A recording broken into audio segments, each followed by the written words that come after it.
The abyss is like the world's shadow. It's always there, and it will never perish. Sumeru specialty spices! You won't find them anywhere else!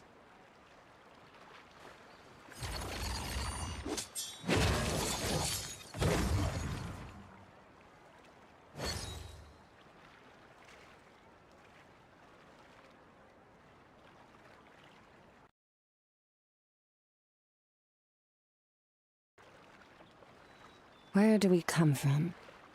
And where are we going? Sumeru specialty spices! You won't find them anywhere else!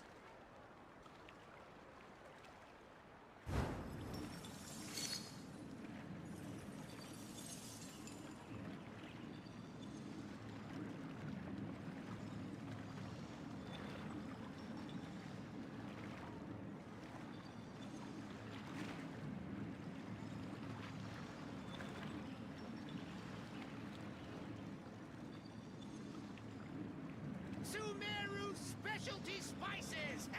You won't find them anywhere else!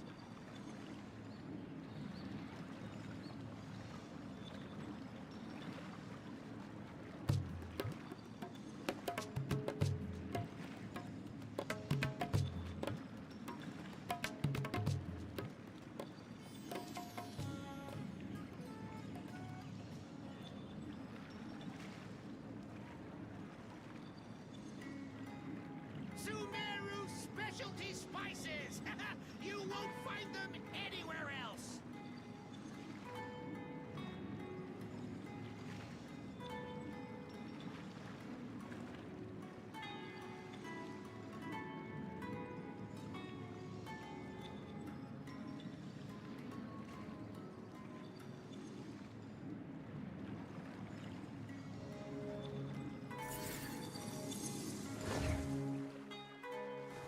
Sumeru specialty spices!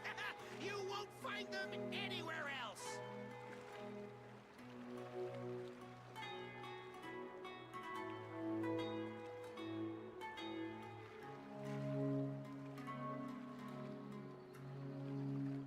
The abyss is like the world's shadow. It's always there, and it will never perish.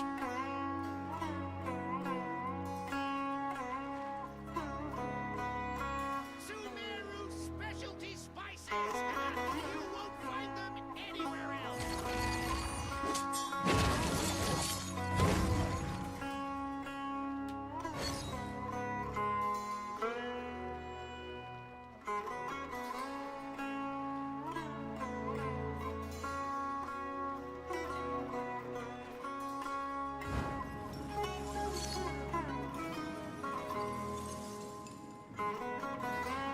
Sumeru specialty spices! You won't find them anywhere else!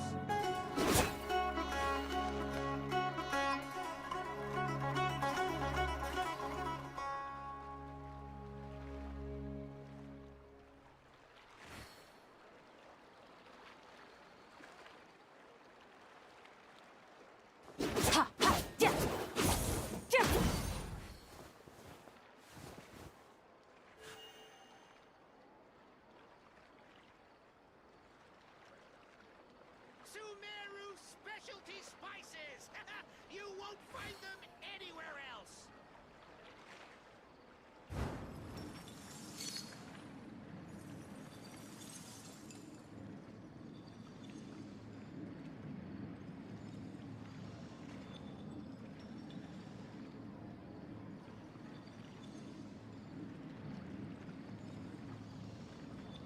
Sumeru specialty spices! You won't find them anywhere else!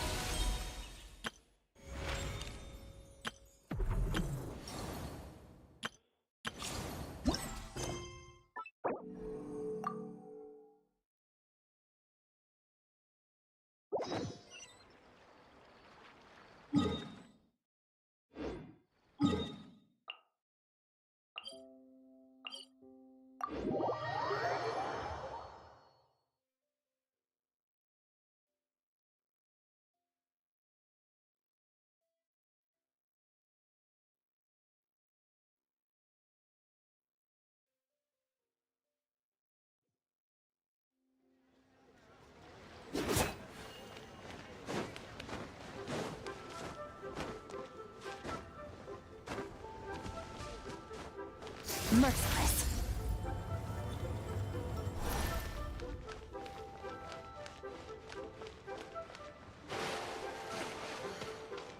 What goes on in Merciless.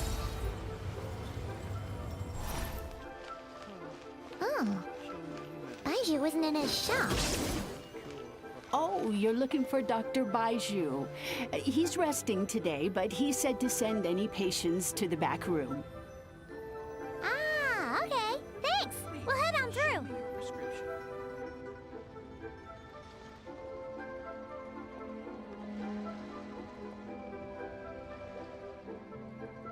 All things come to an end. Even time itself. So many medicines, but no cure for heartache.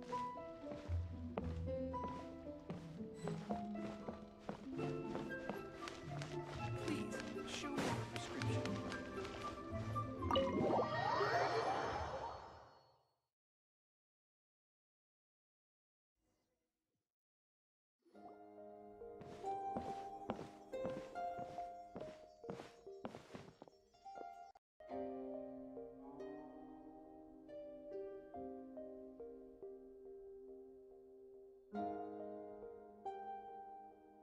Traveler, Paimon, welcome. What can I do for you? It's the Traveler. He looks absolutely beat these days. He has these huge dark circles around his eyes, like he hasn't slept a wink. And he keeps spacing out. You have to call his name several times before he snaps out of it. What do you think it is? Is he sick?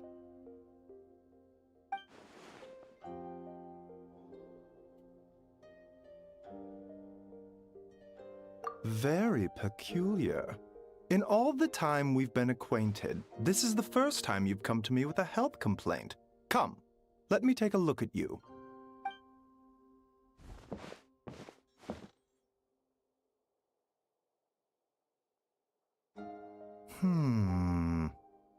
Okay, Paimon does not like that expression, Baiju. It's not serious, is it? Complexion is good, eyes are clear, breathing is steady, pulse is strong. Physically, you're in good condition, traveler. In theory, your energy level should reflect that. You should be feeling right as rain. Hence my concern. A clean bill of health is usually a good thing, but in this case, it likely means your situation is more complicated. Physical illnesses come with detectable symptoms that can be used to diagnose, medicate, and cure the condition. But afflictions of a non-physical nature, they fall outside a doctor's realm of expertise. Huh? What do you mean, non-physical nature? Curses, dark magic, it's hard to say. It could just as easily be a simple case of mental fatigue. Why don't you rest here for a bit? Whatever it is we're dealing with, clues to your condition are sure to in time. Once we know the root cause, we can administer the right treatment.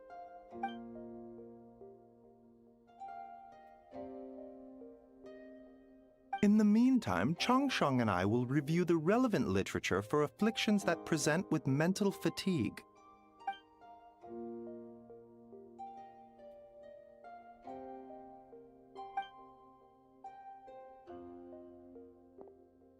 Oh, must be a rare condition if not even Baiju and Changsheng have seen it before. Well, all we can do is take their advice. You look like you're about to collapse anyway. Just get some rest. Paimon will be right here by your side. Fingers crossed you'll be all better when you wake up.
and shine! Time to wake up!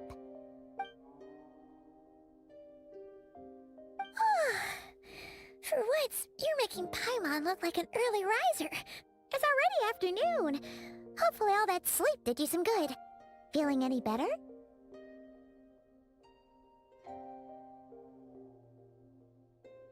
A cut?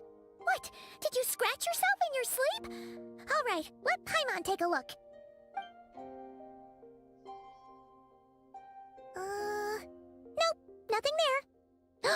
Wait, did you have a nightmare? Okay, don't panic.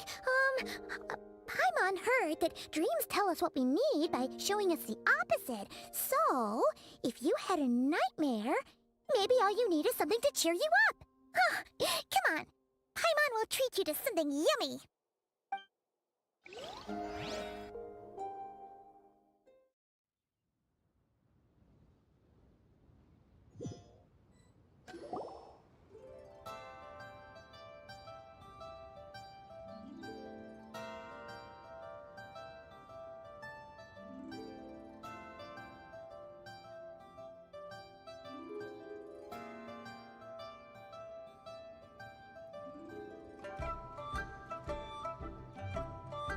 What?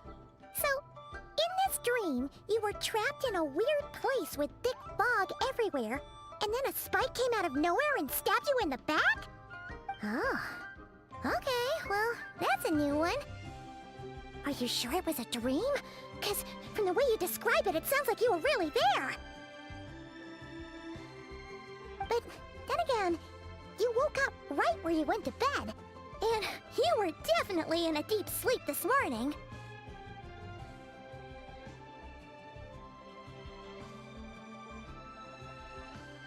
Then, it's decided. Paimon will stay up and watch over you tonight. If anyone tries to mess with you, Paimon will beat him up. Or, wake you up first and then we can beat him up together.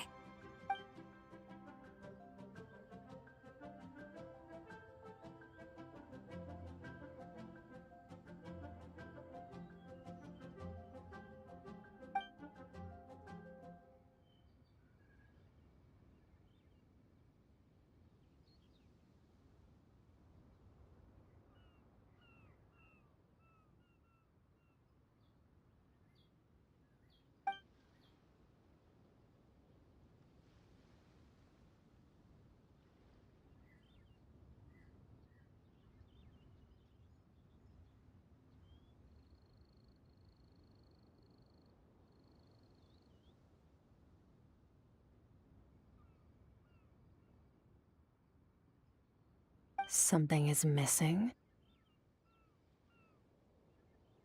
Did you just say something?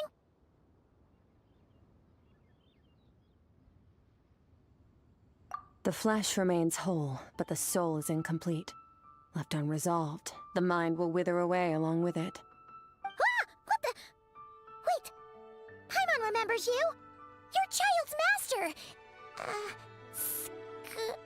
Orc?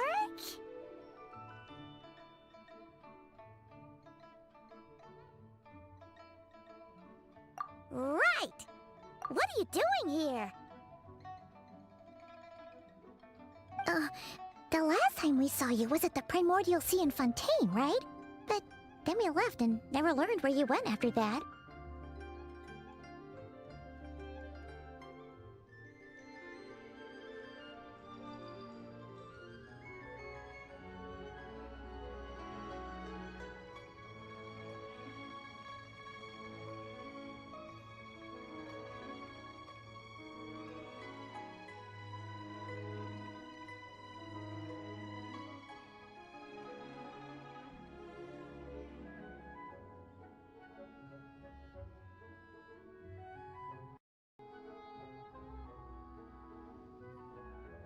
Child's been looking everywhere for you, by the way. What brings you to Wanmin Restaurant of all places?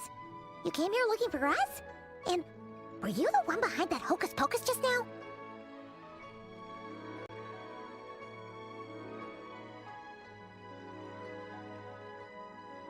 Tell me, what is it that you saw?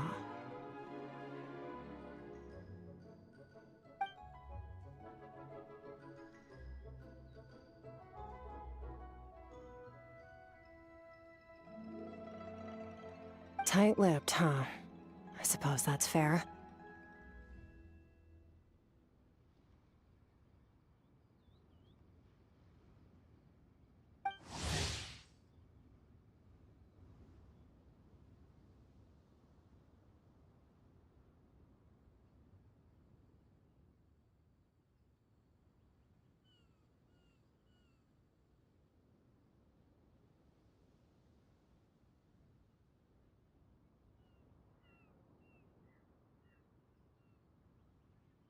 You.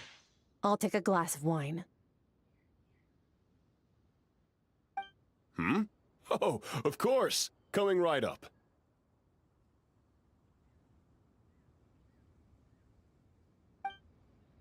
We make this one in-house. It's not too strong. Enjoy. Chef Mao, I'll take a grilled tigerfish over here.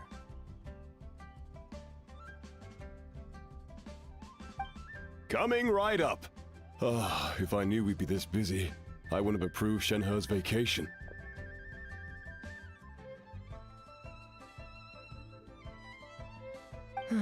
At the end of the day, what happens to you is of little consequence to me. I'm not here to try and win you over. Trust me or not, the choice is yours.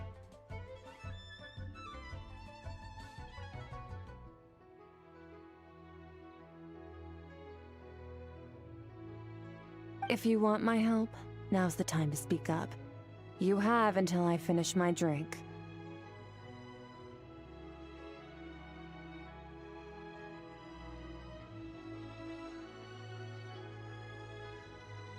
I was investigating an abyssal disturbance in the area and happened to notice you. Part of your soul is damaged, and the wound bears traces of abyssal corrosion. Need I say more?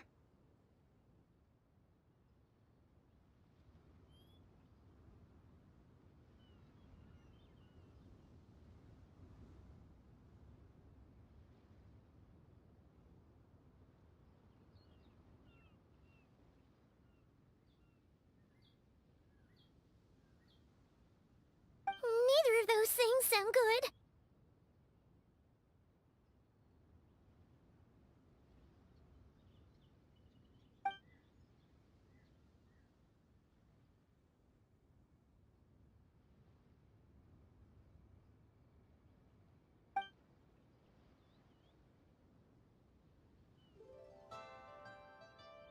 Well, should we trust her? She mentioned an abyssal disturbance. Maybe that has something to do with what's going on with you. But we could always find a different expert on the abyss to help us out.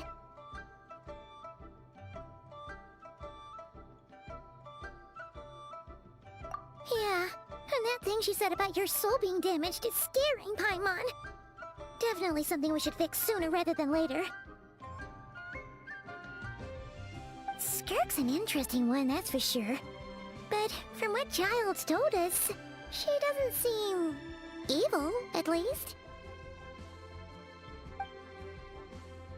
1, 2, 7, 10. That'll do. Well, have you made up your mind?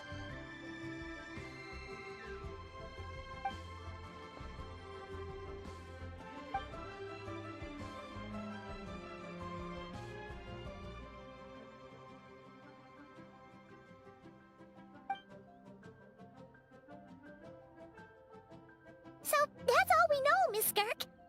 Ma'am, can you help us? So, you couldn't disperse the fog. I understand. Come find me in the Guili Plains when you're done here. Oh, and I left cash for the drink on the table. Settle the bill for me, will you? Oh, okay. Huh? She disappeared!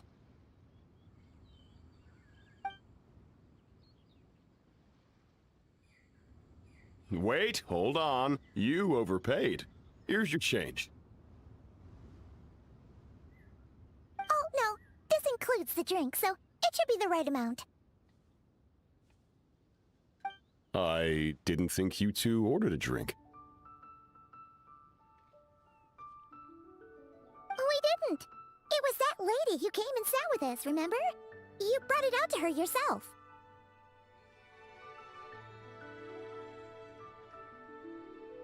You sure? I could have sworn there were only 2 of you at that table. What? What'd you put in their dish, Chef Mao? Some kind of hallucinogenic mushroom? You got them seeing things.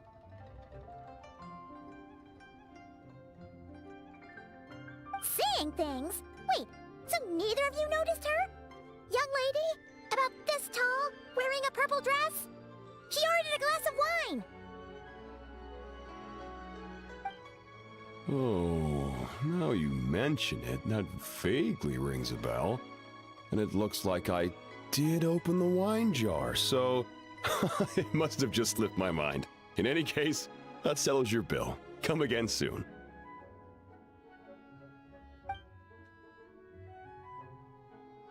Coming! Okay, what was going on there? It's like they didn't remember Skirk being there at all. Even Paimon was half convinced we hallucinated the whole thing. But that Mora she left for us was definitely real. Oh, this whole situation is giving Paimon the creeps. But anyway, she told us to head to the Guili Plains, right? Let's not keep her waiting.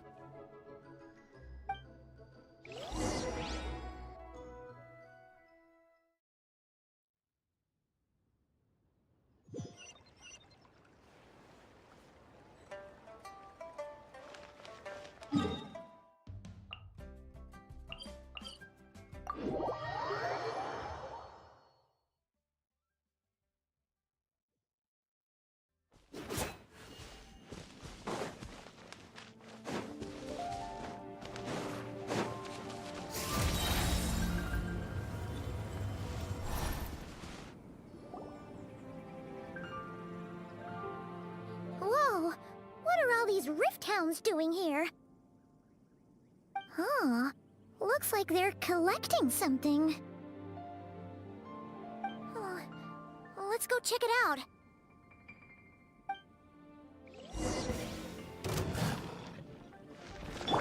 Showing you fulfill our pact!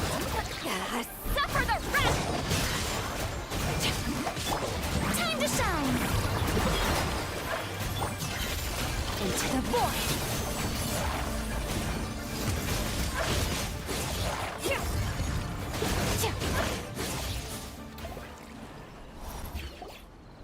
So, this is what they were collecting.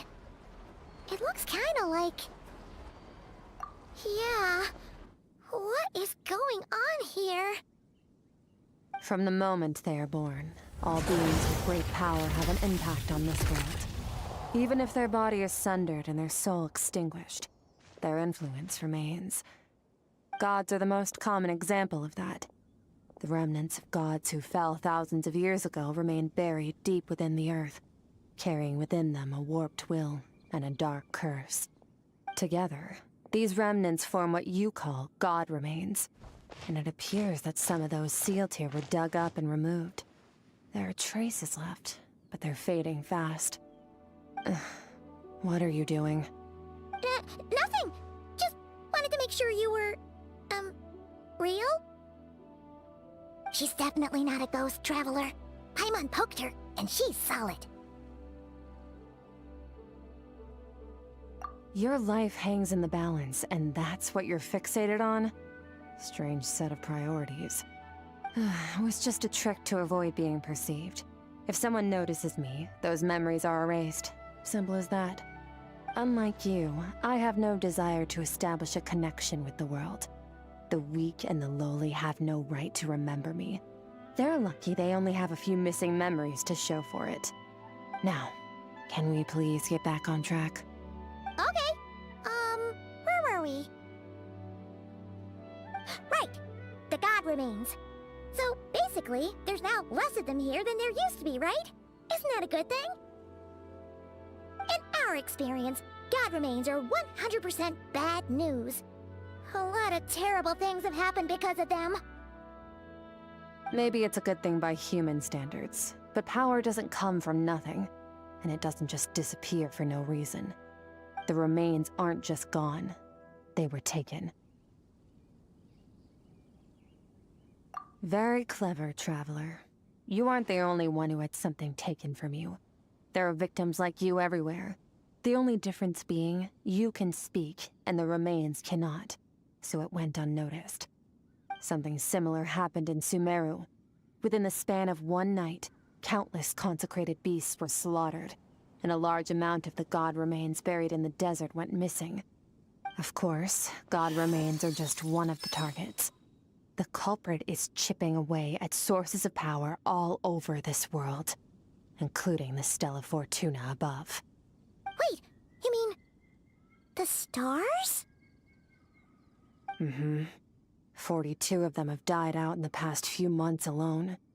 In Conria, people believed that powerful individuals have corresponding Stella Fortuna. Even should that individual fall, their Stella Fortuna would not disappear, but gradually evolve into a new constellation. Yet now, stars are disappearing from the skies entirely, and it's not hard to deduce what's happening to the power they contain. Something has been leeching power from this world like a parasite steals nutrients from a host. And now, it's no longer satisfied with the remains of the dead. It wants you. This time, it only took a fragment of your soul. But next time, there's no telling how far it could go. No one knows. All I know for certain is this. Getting back what you lost will not be easy. Considering how much power this entity has stolen, it must be a god-level being by now at least. But that's not the real concern. Souls are fragile things, and yours could easily be crushed if you go up against it. So you're gonna help us, right? We're going to help each other. You are my ticket to uncovering this thing's true identity. Well, great! You seem super strong, and you know a lot about the Abyss, so Paimon will take it.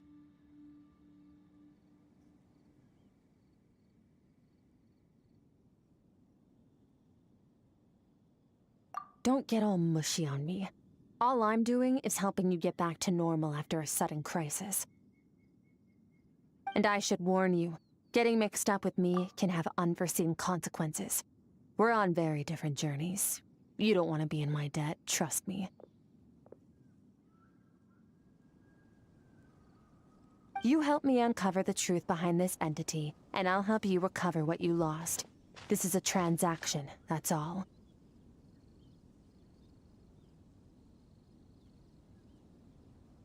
You would do well to remember that. Now, come along. Yeesh! You'd think she'd be a little friendlier since she's agreed to help us. But nope, she's just like when we met her in the Primordial Sea. So cold.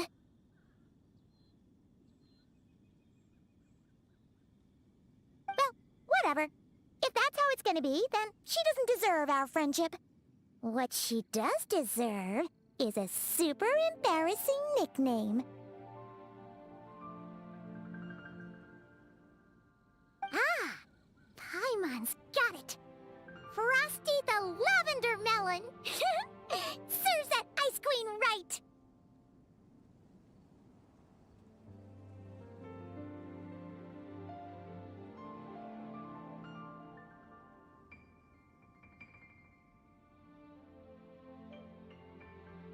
Anyway, the important thing is that we get that piece of your soul back. So, let's follow her and see what sort of plan she's got.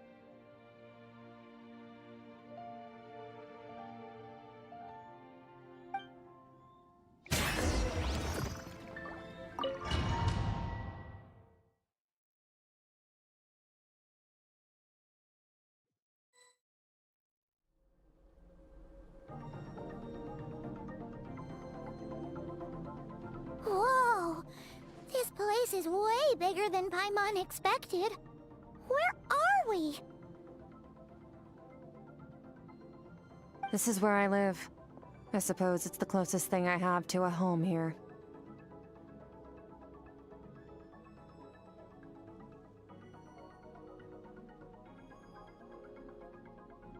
It is. I brought you here because time flows differently in this place. I don't know how much Ajax has told you, but when he fell into this space, I mentored him for 3 months. In that time, only 3 days passed in the outside world. Ajax? Oh, right! That's Child's real name! Yeah, Paimon remembers him mentioning something like that. So, a month here is equivalent to 1 day in the outside world? That should mean we're safe from that power-hungry soul snatcher for now, right?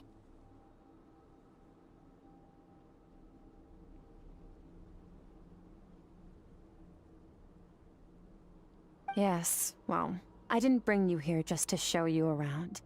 In the outside world, the Traveler could be attacked at any moment, but coming here has bought us quite a bit of time.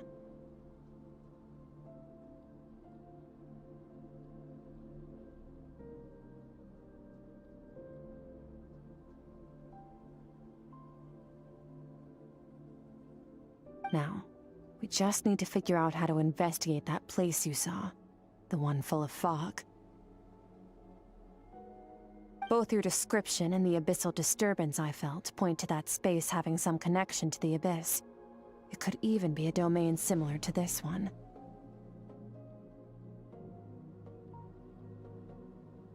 The thief who stole that fragment of your soul is hiding there, but the abyss is a chaotic and turbulent place. If we want to pinpoint their location, we need to see what that space looks like without the fog. Abyssal power can grant a special form of sight. Have you ever wielded abyssal power before? Okay. Do you plan to learn?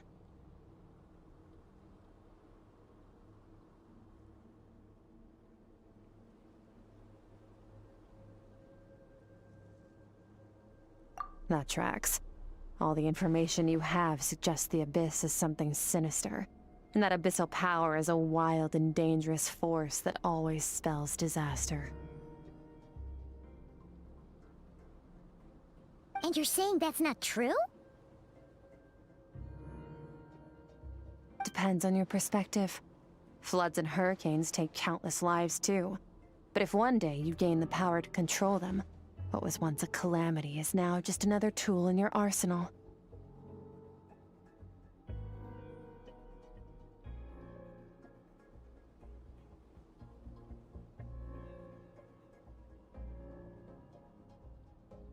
I'll respect your opinion, though. Just means we have to turn to the second best option.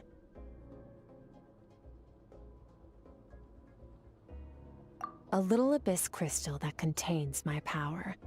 Wear it on your head, and we'll be able to perform dream mirroring when we fall asleep.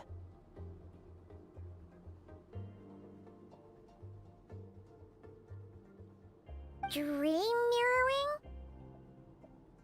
It means experiencing whatever the other person is dreaming. Everything they see, think, and feel.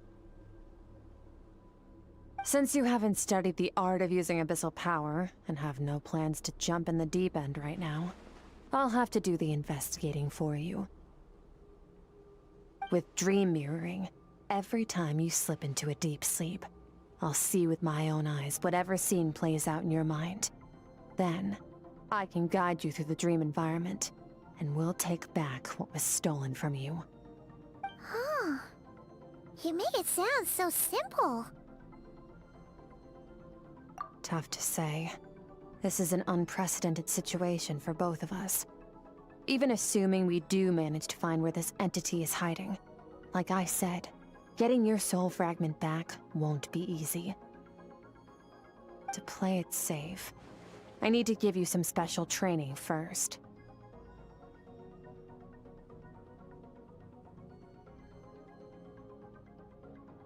Wait, you're gonna teach him some of your martial arts?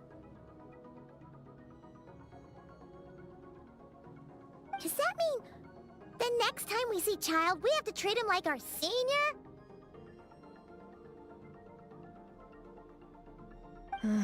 Do as you want. For my part, I don't see you as my disciples. You're already a pretty good fighter. All I'm planning to do is build on your current skills and train you for the specific scenarios that I think we might face.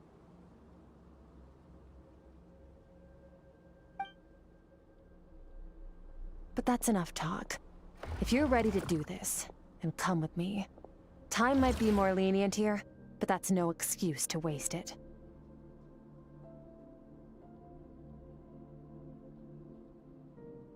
Oh, she moves fast. Paimon can hardly keep up with her. So, special training, huh? Kind of a rare opportunity. With your skills, there's not a lot of people qualified to train you.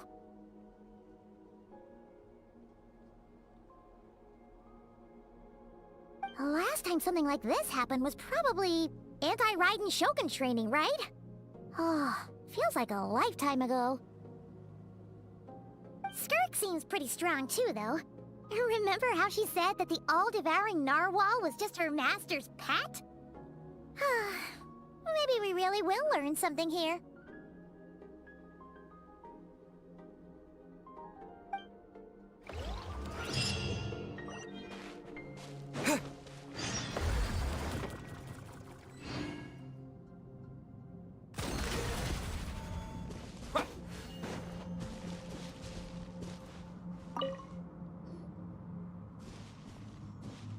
Ready? Bring it on! Your training will be split into 3 stages. Testing your blade work, elemental abilities, and reasoning skills. We'll start with blade work. You're no rookie in this area, so I won't bore you with the basics. During your long journey, you've no doubt sparred with a lot of talented sword fighters. Consciously or not, you'll have picked up all kinds of techniques from them. You bet! There's Kaya, Master Jean, Kuching... Oh, and Kazuha, Ayaka... Yeah, we've met sword masters like you in every nation we've been through. You sparred with a bunch of them too, right? Nice to know it's all gonna come in handy now. Don't get too smug. In sword fighting, techniques alone are not enough. You need a cohesive system to bring it all together. A style or school of fighting.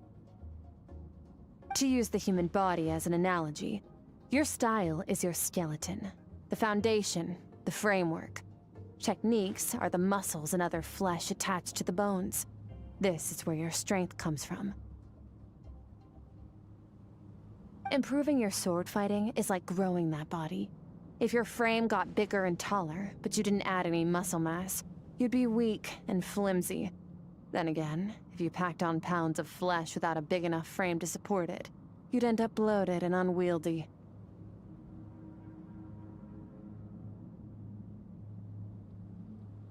You need to do some introspection. Take a good, hard look at your past experiences, and figure out which parts of what you've learned are just techniques, and which parts can be used to form your own system of blade work. Only then will you get the full utility out of all your thoughts and observations along the way. Only then will every strike you deliver make perfect sense. Wait, is that it? Paimon thought you were gonna teach him some cool new moves. Like when you went swoosh and opened a tunnel to another place. One day, you'll reach a new level of power where you realize that even that's as basic a trick as any other. But right now, our sword styles are so wildly different that teaching you mere techniques is pointless. There are no shortcuts in the pursuit of power. Failure is your best teacher, and rigor is your coursework. That's all I have to say. Time to make a start. Train until you're satisfied with yourself. Now focus. Destroy the crystal columns as swiftly as you can.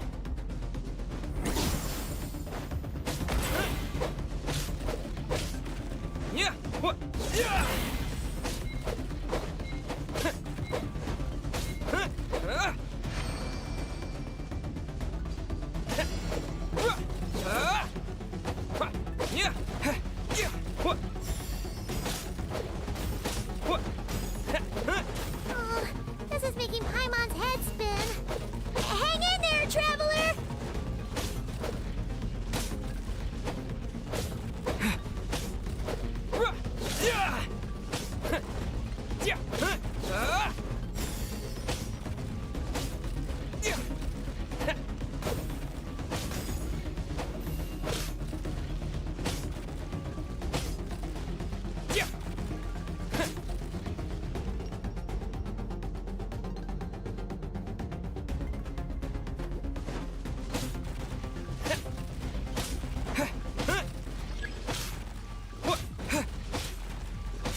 Stay calm.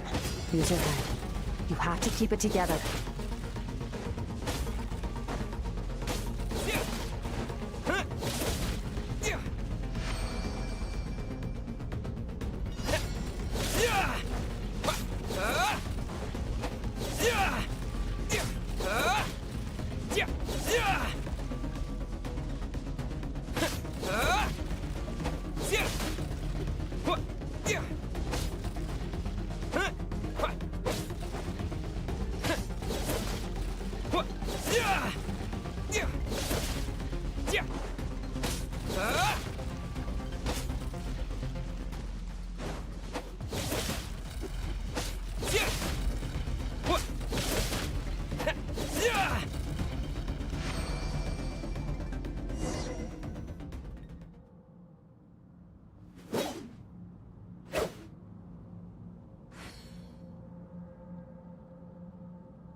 This moment will be frozen in time. Cut to the chase.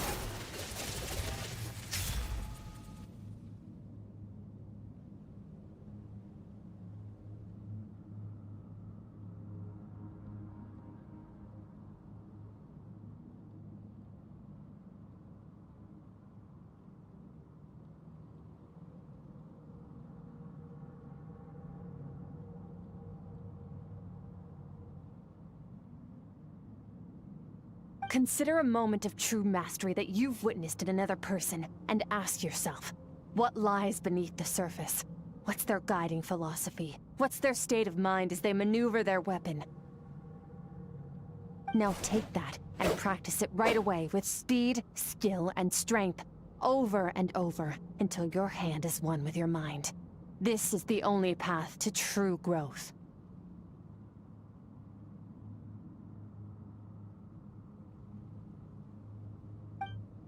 Step on up. Dance with the waves.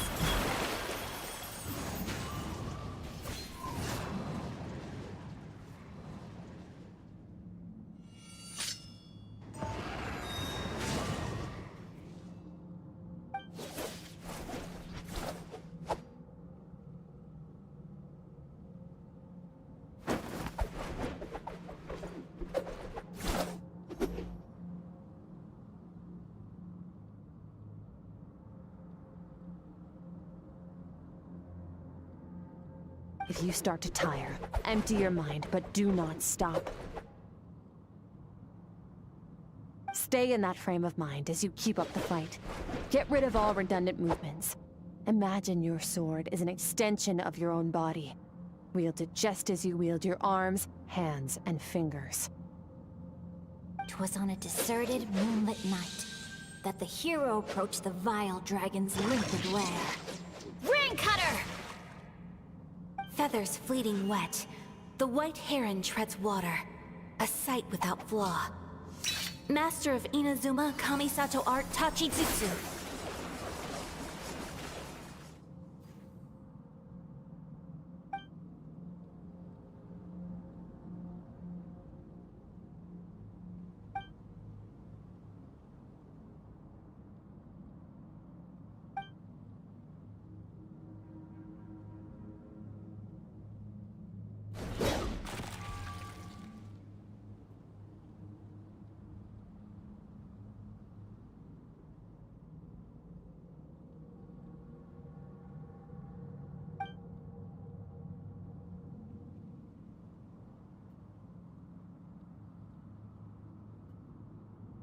Huh.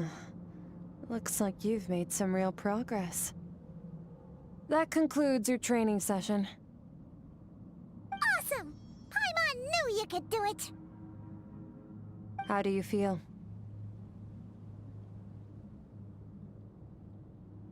As you should be.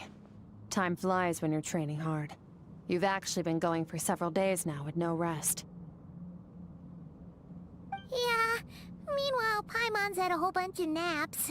But you were so focused, she didn't want to interrupt you. Go get some sleep. I'll be doing the same very soon. Let's hope you see that foggy place in your dream, so I can get this investigation over and done with.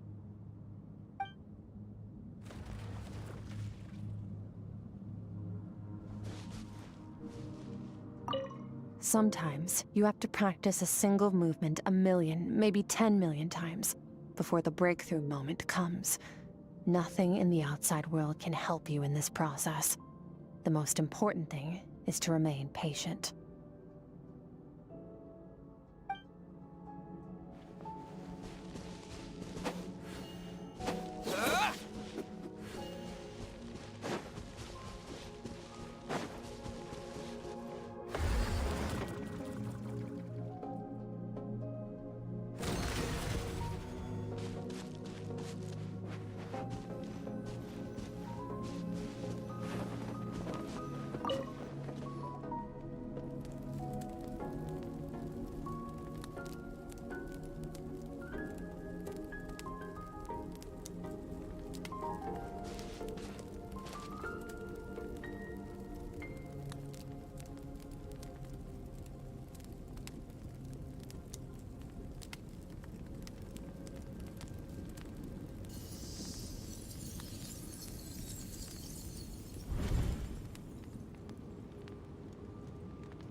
Skirk, why are you skipping classes again? We've talked about this.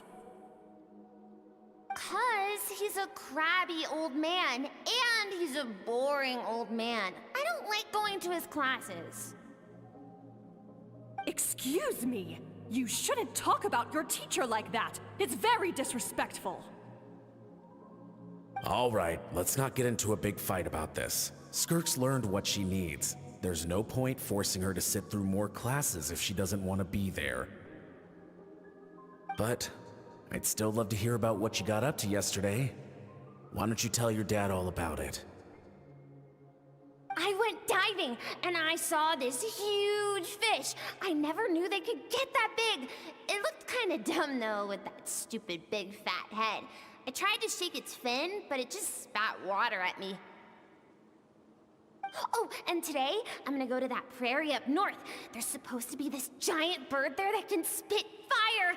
I bet if I climbed on its back, it could fly me all the way to the stars.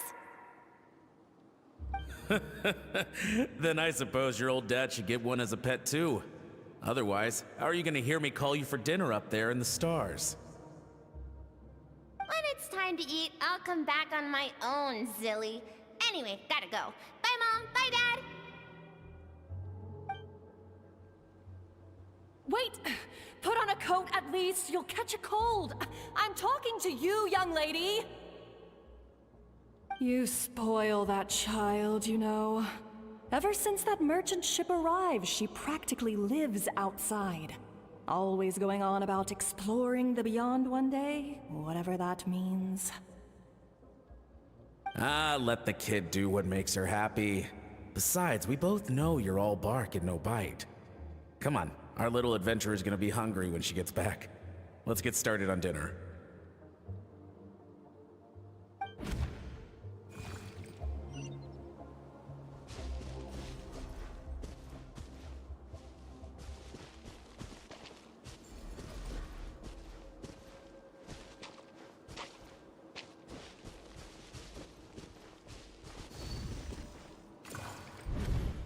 The stars shimmer high above. But what lies beyond the stars? Mountains as far as the eye can see? An endless snowy plain? Or maybe buildings taller than the sky, like the people from the merchant ship said? I can't be the only one asking these questions. The universe is fascinating. If only I could meet some other people like me. We could set sail together and explore every corner of the world. I'm sick of being a kid. There's so many amazing things out there, and I'm ready to see them all. But for now, I'm starving. Better get back. I'm sick of being a kid. There's so many amazing things out there, and I'm ready to see them all.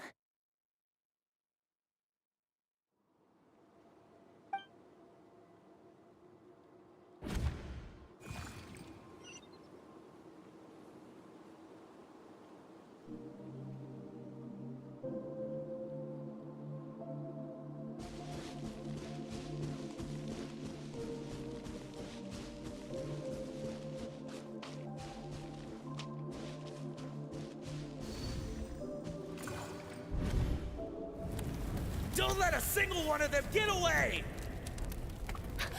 No, please, spare the children! Stay back! They're coming! Run! Help! Eliminate the threat. Take them down! Don't be scared. Help! This way! We'll never make it! Fire. There's fire everywhere. What happened?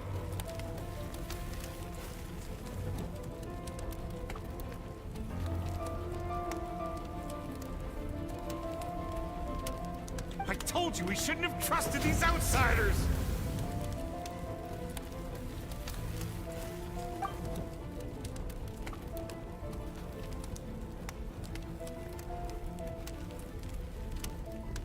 Why are you doing this? What did we do to deserve this? We We welcomed you with our finest food and drink. Showed you the best our home has to offer. Gifted you cloth dyed by our own hands. And this is how you treat us? Run! Save yourselves! Captain, Zone 3 is clear and we have Zone 2 surrounded. Begin extermination. Remember the orders from upper command. No one is to be left alive. Rest assured, sir. We have enough munitions to annihilate these savages and burn their entire civilization to the ground. Good. The only ones who put up a real fight are that man and his wife, correct? What's their status? We shot the man in the ankles and the wife broke her wrist attempting to fight back. They won't be doing much more fighting. They're holed up in their home for now, but they won't last long. To prevent them from making some kind of last stand, we're planning to clear out the other zones first so we can send a bigger squadron to surround them. Well, well. Turns out some of these beasts do know how to use their claws. Now the threat these savages pose will be undeniable. Let them cling to what's left of their lives for a little longer. Once the other zones are cleared, I'll cut off their heads myself.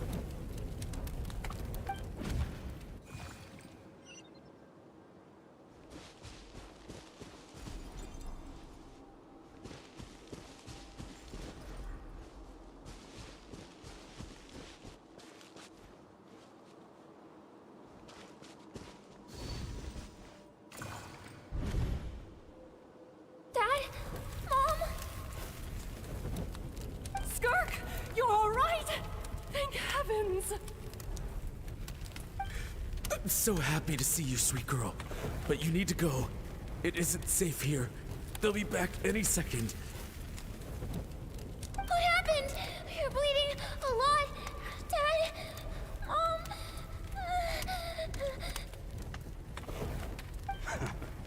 This is the place. Alert all units. Prepare to surround. Run, Skirk! Run as far away as you can. Don't trust anyone.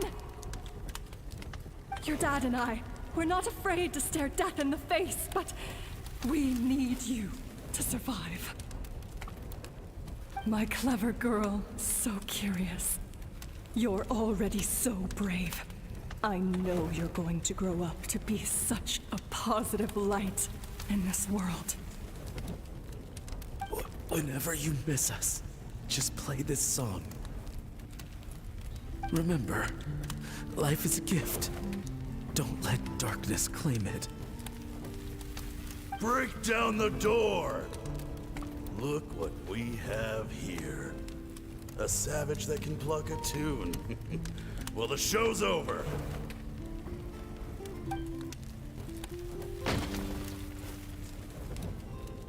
You! Stop singing! Shut it! I said shut it or I'll make you! Fine. Have it your way!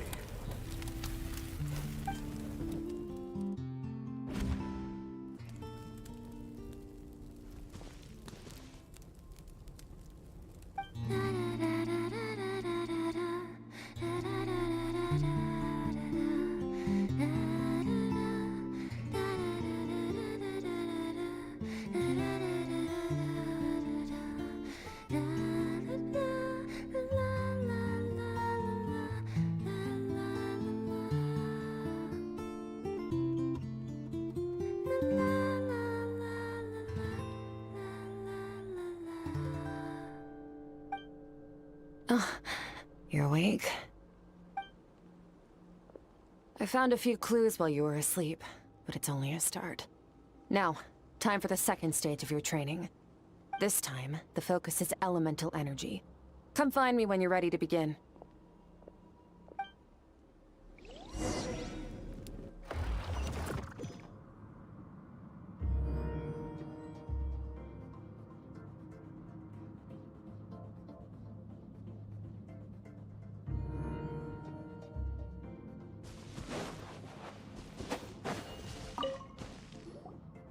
Man, staying in the abyss feels so surreal, don't you think?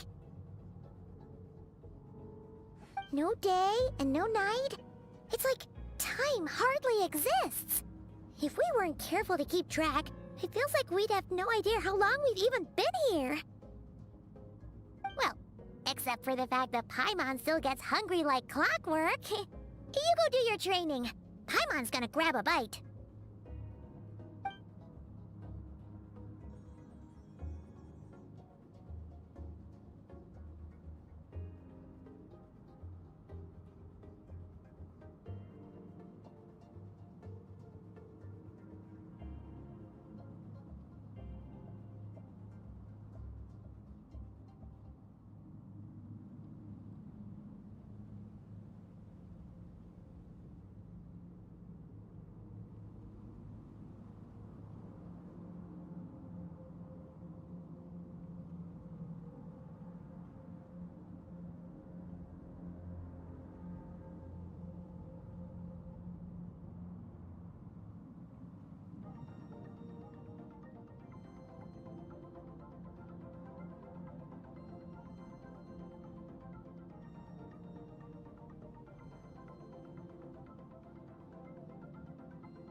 The way I see it, the pursuit of power is divided into 3 stages. The first is mastering the use of standard weapons. Next is learning how to harness natural energy. And after that, you're free to challenge even higher dimensions. The natural energy of Teyvat is, of course, elemental energy. But that's not my area of expertise. I draw from a different source of power.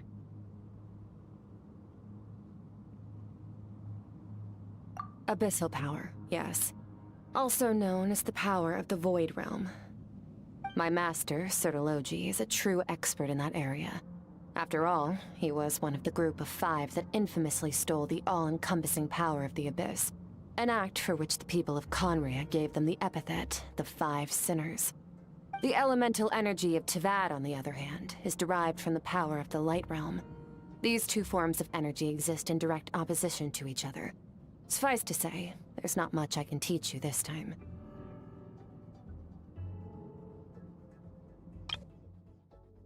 My master, Sertologi, is a true expert in that area.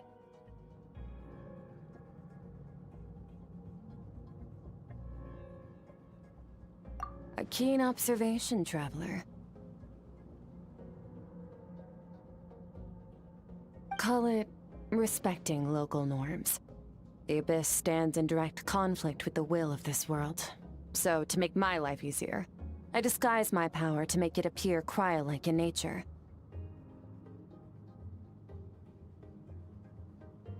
It's a technique I learned from some Conrian ruins, known as the Seven Shifting Serpent. If you ever change your mind about delving into abyssal power, I can teach it to you.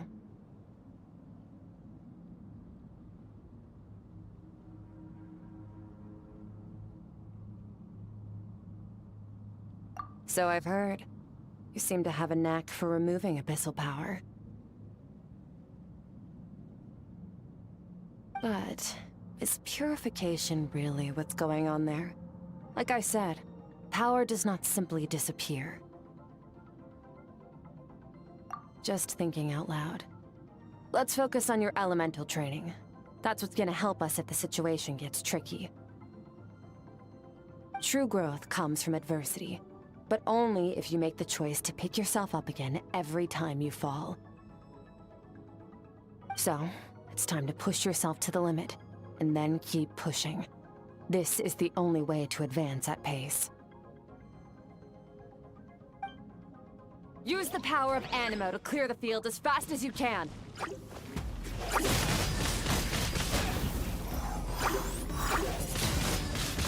Windblade! Yeah!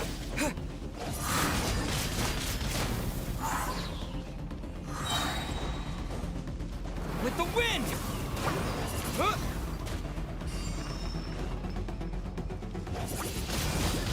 Windblade!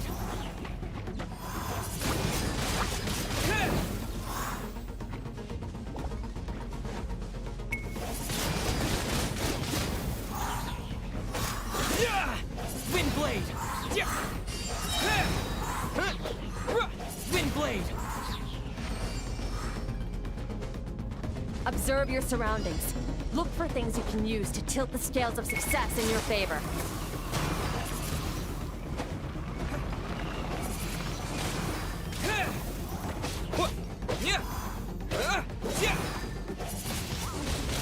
Windblade! Windblade! With the wind!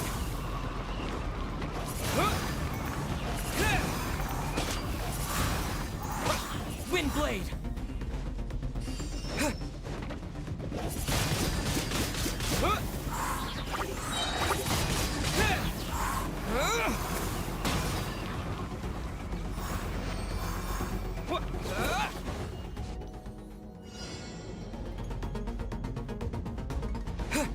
Use the power of Hydro to destroy the spikes.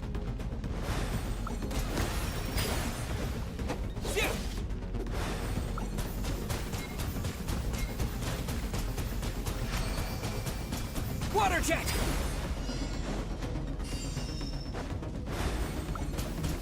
Faster! Don't give them a chance to strike you. You need to be quicker than you were in your dream. You can't afford another injury like that.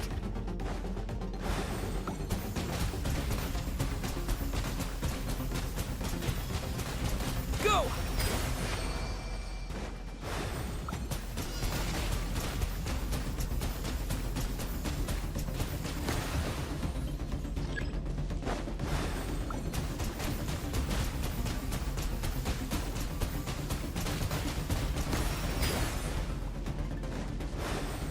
Go!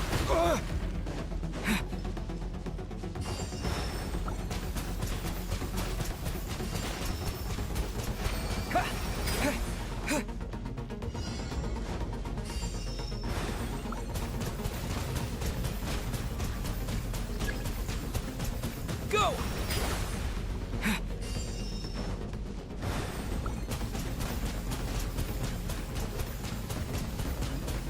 Water jet!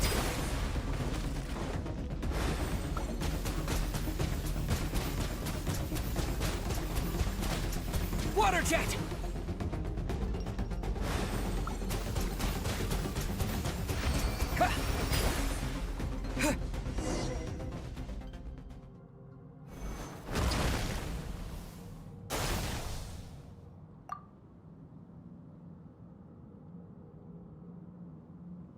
You need to understand what makes you special. The ability to wield elemental energy without a vision and switch between the elements at will. It means your aspirations need no approval from the gods. Your power is not bound by the rules of this world. So be bold. Do not be afraid to chart your own path.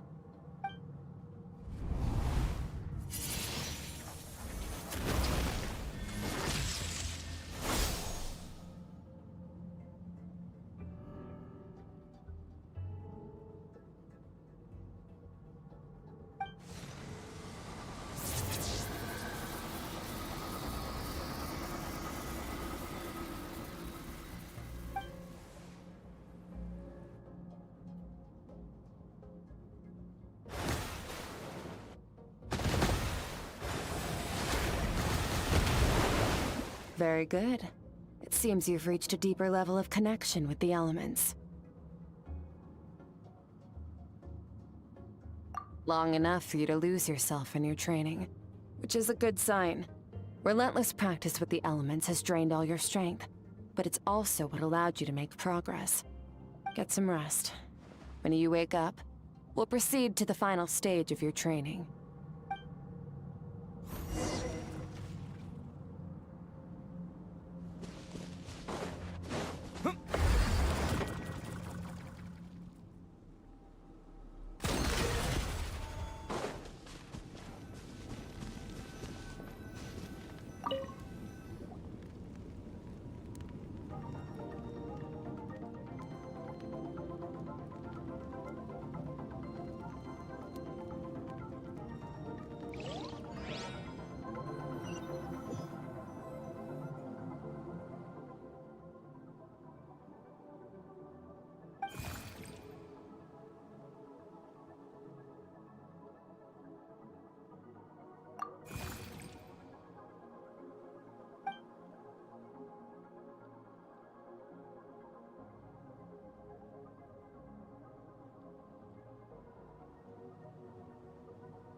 What is the secret to power?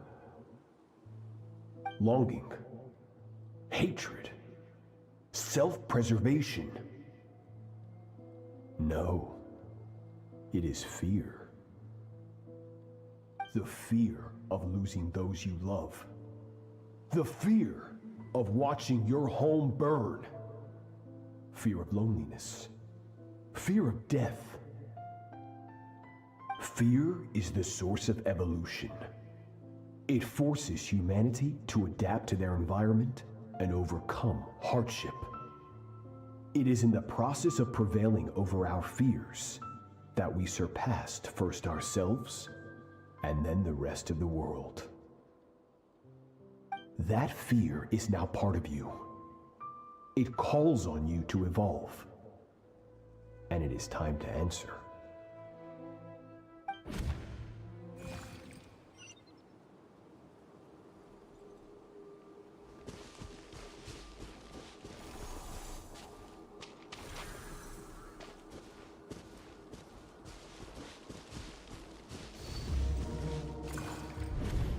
Any minute spent missing home is a minute wasted. Practice your sword work instead. Do not make me tell you twice. But, Master, I can barely lift the sword anymore. If I keep going, I feel like my wrist is going to break. So it has not broken yet.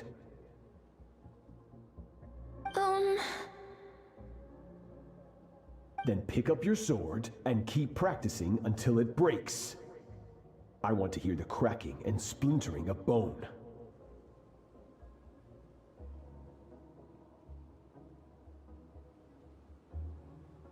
After all, bones can always be reset.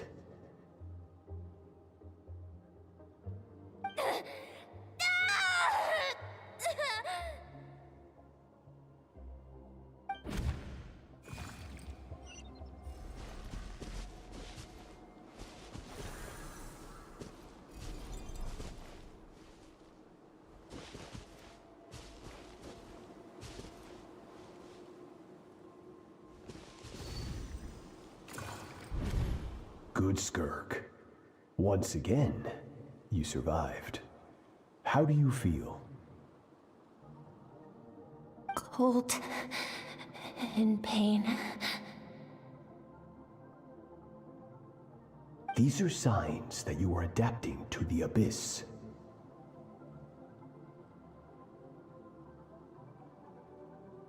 Each time the flesh is torn and the spirit crushed, each time you claw back from the brink of death, you become stronger.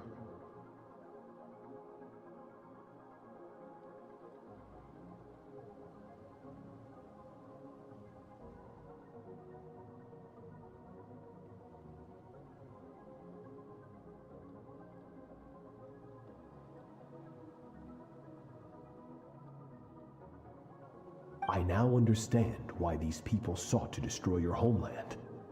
Your potential goes beyond even what I could have anticipated.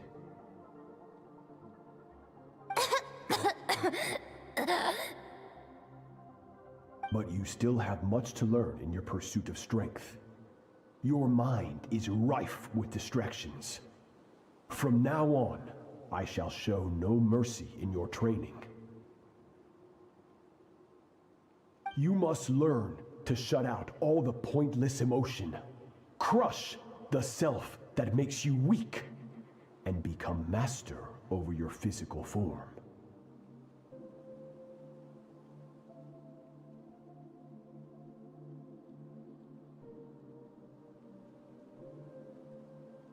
Get up, Skirk. Wipe the blood off your face. Cut away the rotten parts of your flesh. And mend what is broken. Then take up your sword.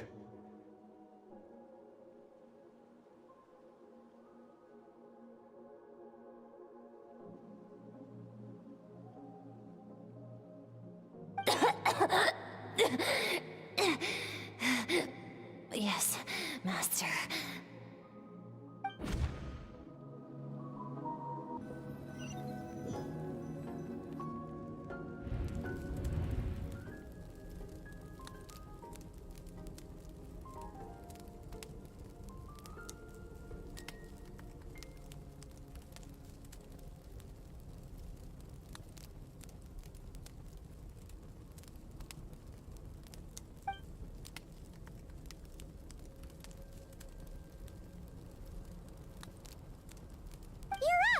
Hopefully you got some good rest.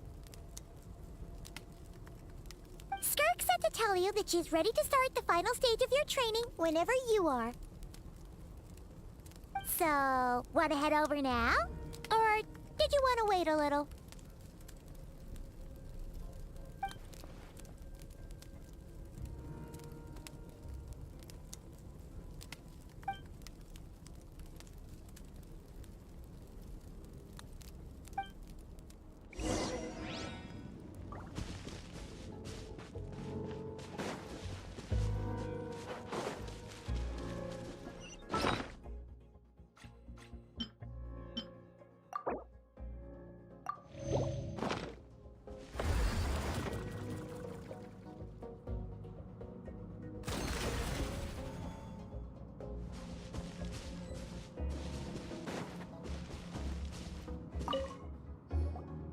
From your training so far, you have gained better command of the sword, and more control over your elemental abilities. That's only part of it. Experience is the real teacher. Your journey, the friends you have made, the dangers you have faced. These have taught you more than I ever could. Now, it's time to focus on how you react under pressure. You must be able to think rationally, even in unpredictable combat situations. To simulate this, I'm going to attack, and you're going to block. Ready?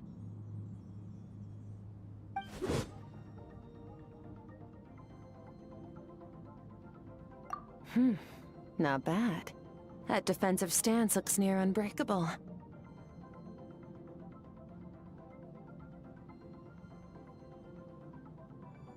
Just like your sister. Oh, that reminds me. You still don't know what happened to her, do you?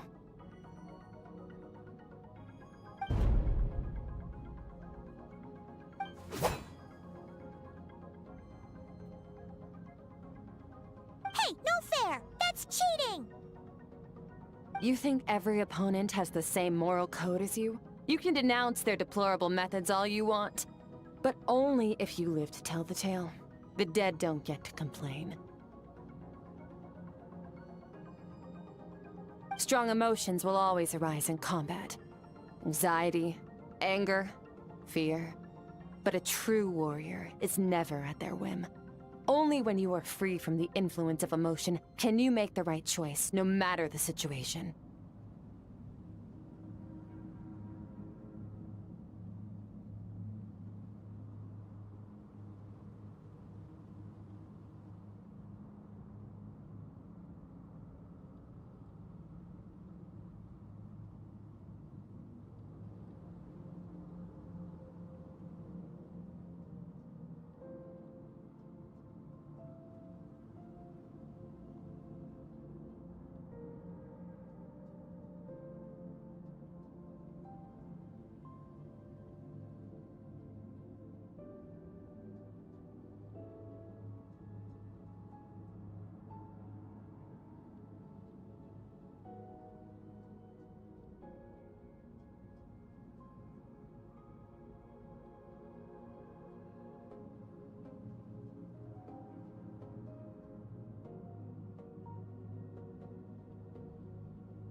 How amusing.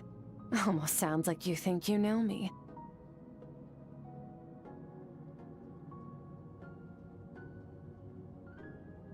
But you don't. You can choose your own path. We are not the same.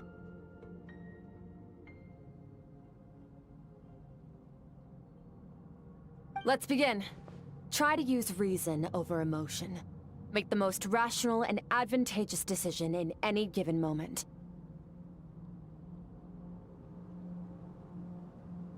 This is your final training session. Look alive.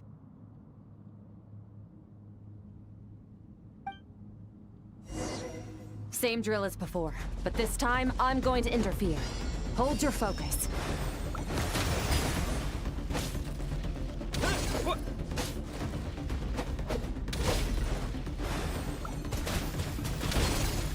Water jet!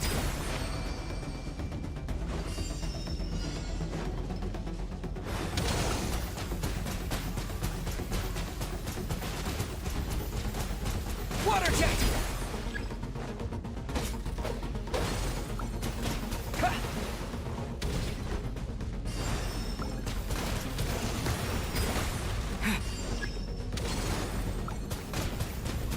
Water jet! Water jet!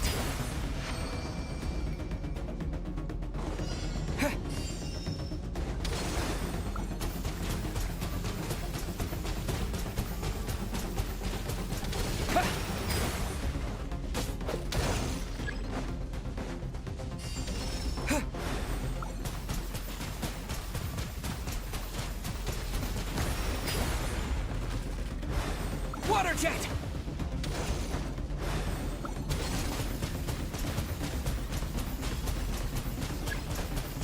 Go! Yeah! Yeah!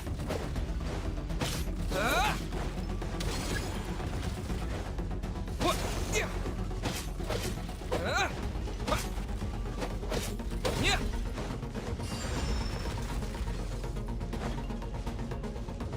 What?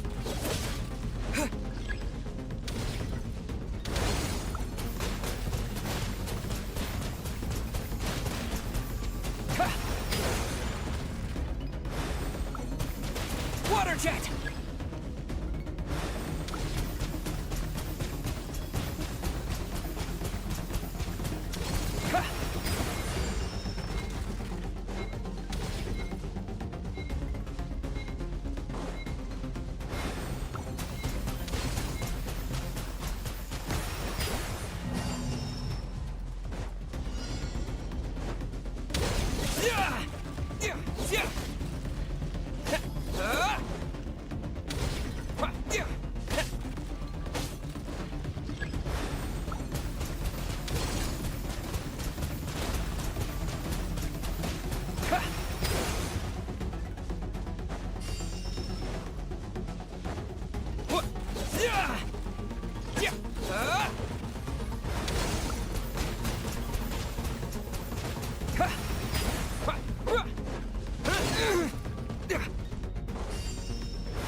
Not bad.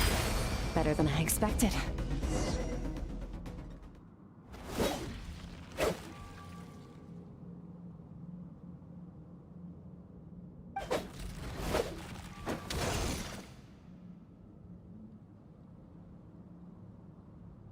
You're getting the hang of it. The first step to controlling your emotions is controlling your mind. You want a unified train of thought. It all comes down to focus.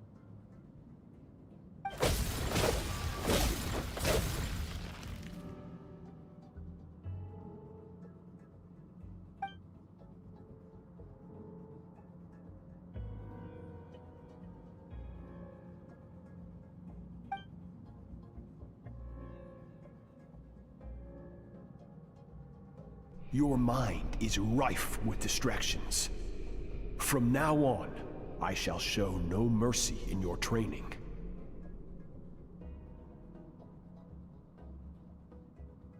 You must learn to shut out all the pointless emotion, crush the self that makes you weak, and become master over your physical form.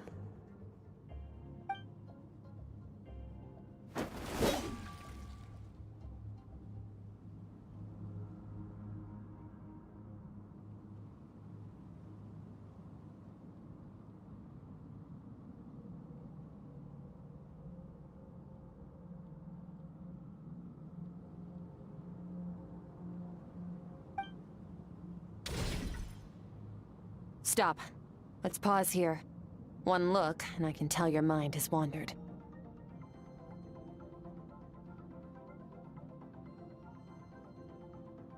That's to be expected. There's a limit to how long a human being can concentrate on one thing. Staying calm and focused sounds simple in theory, but in practice, it's more demanding than sword work or elemental abilities.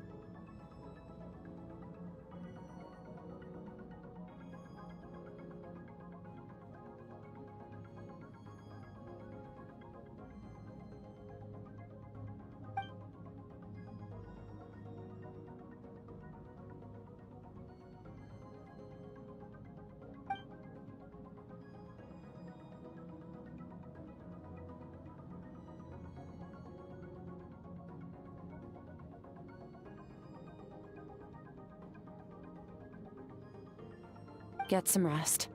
No point training further if you're already dead on your feet. Like I said at the beginning, the only goal of this training is for you to reach a point that you're satisfied with. You managed to push past your limits, which is a good start. You can be proud of that and sleep well knowing that you've earned it.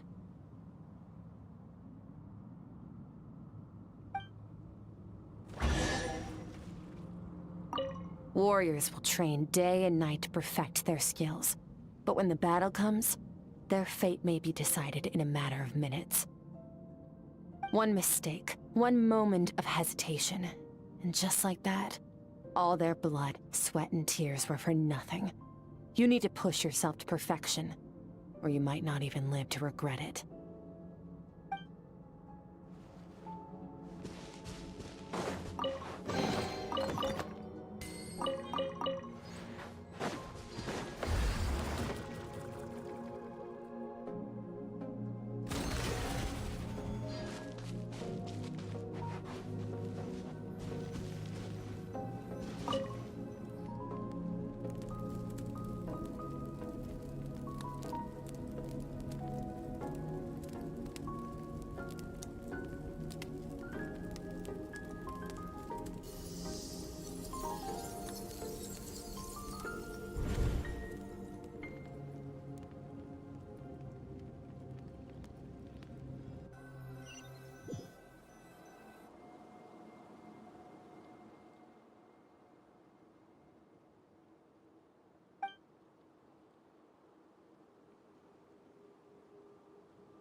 Skirk is amazing.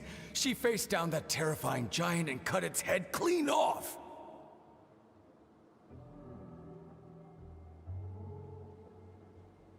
Oh, she got hurt though, didn't she? I heard it was pretty bad. Yeah, well, that's a given. But the moment she was on the mend, she got right back to practicing her sword work. I heard Master suffered a grave injury once too. Lost an arm and a leg and still came back stronger than ever. Skirk's becoming more like him by the day.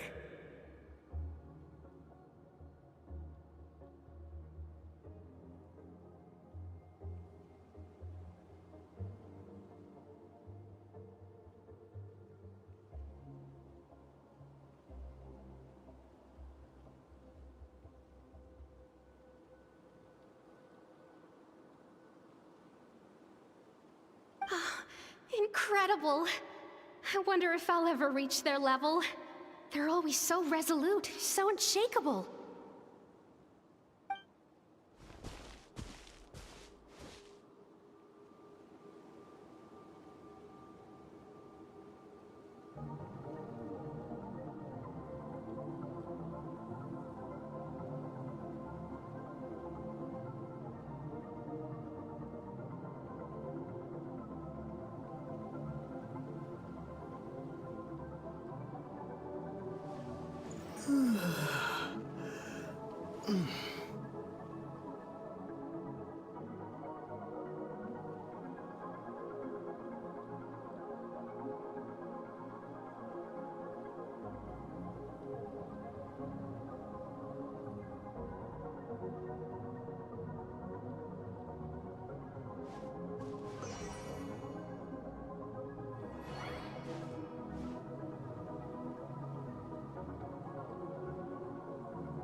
Pathetic. You're not even trying.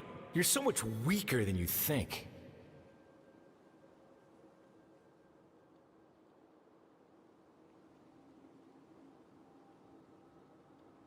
Skirk, have you become a positive light in this world?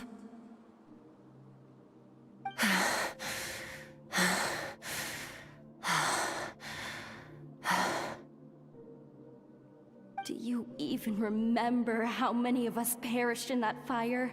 How many bodies were left to rot on the scorched earth? Yet you alone live on. Keep your gaze fixed on your blade. You don't deserve to rest.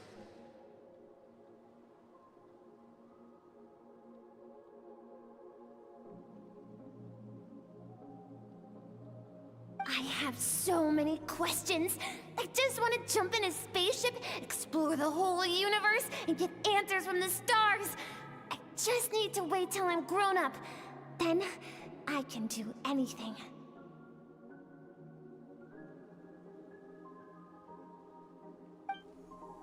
Now, you must bid farewell to who you were in the past, and become someone stronger. Run, Skirk, run! Only death awaits us here. Keep running, and don't ever look back.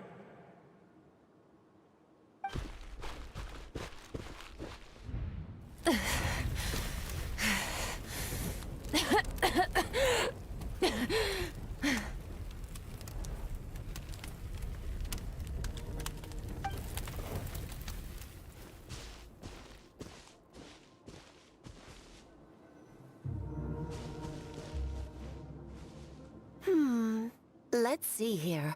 First things first, you need a new identity.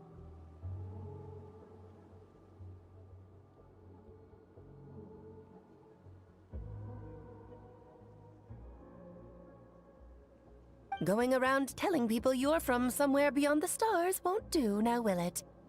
How about saying you hail from beneath the earth instead?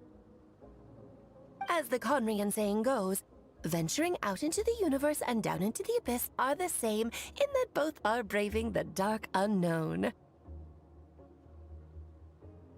Well, I'm a visitor on this planet, so I'll follow the rules.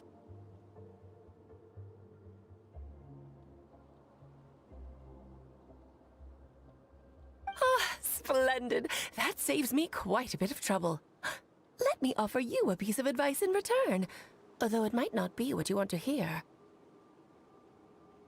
I know the pursuit of strength is important to you, but taking a moment for yourself every once in a while is never a bad idea.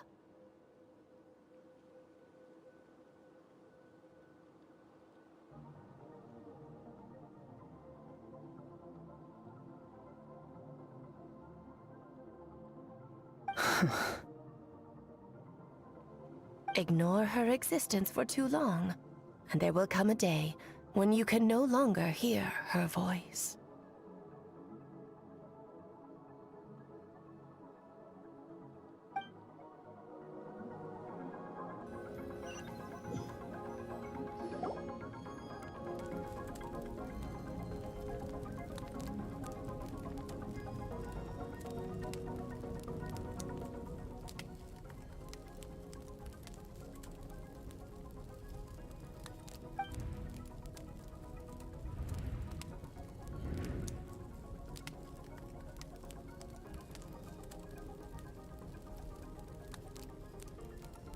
You're awake!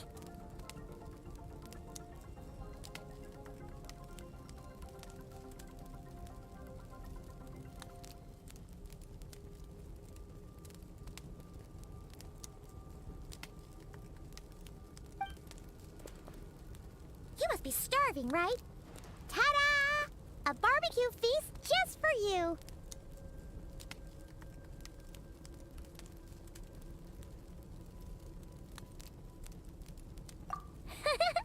Of course you are! That's why Skirk and Paimon got this all ready for you. Dig in, before it gets cold.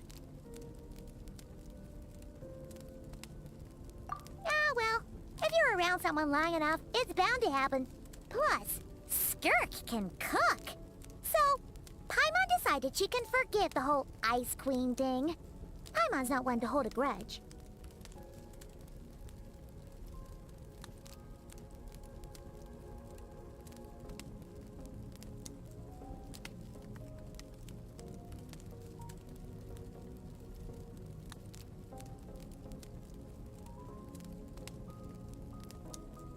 Here's an idea. Let's save the chit-chat until after the meal.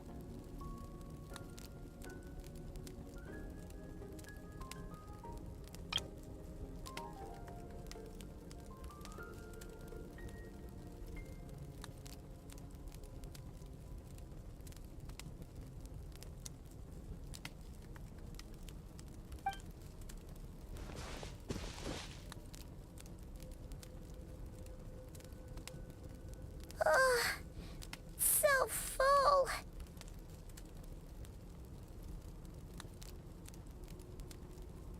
Okay, it's Paimon's turn to sleep now. Wake her up when it's time to go.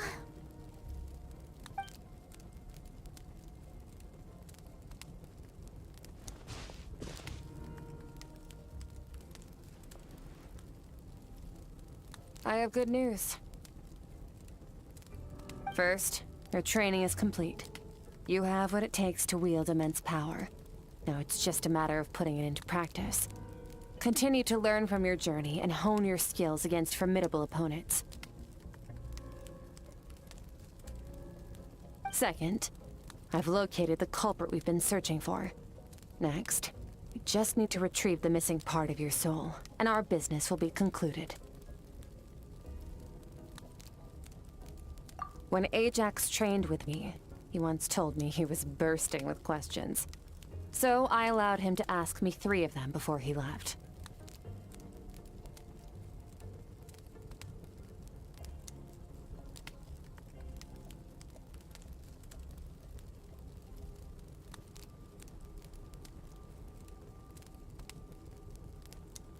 You and I may never meet again, Traveler.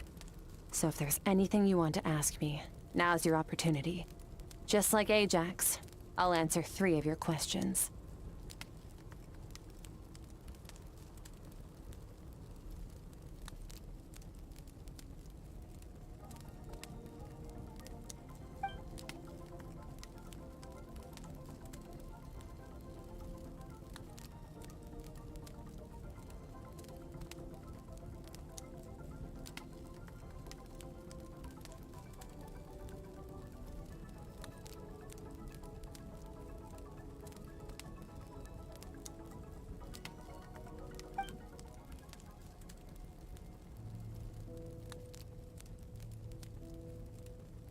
Okay, not the angle I was expecting. What makes you ask that?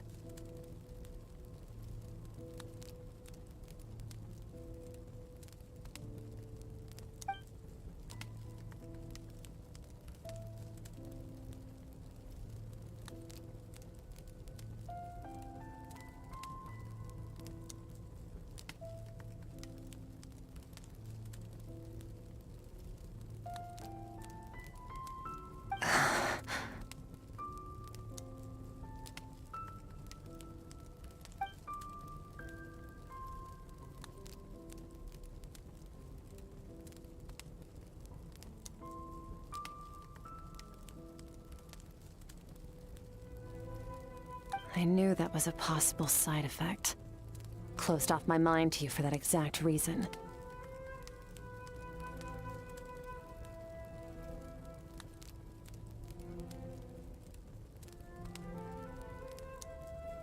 Even with the dream mirroring, you should have seen nothing but endless darkness.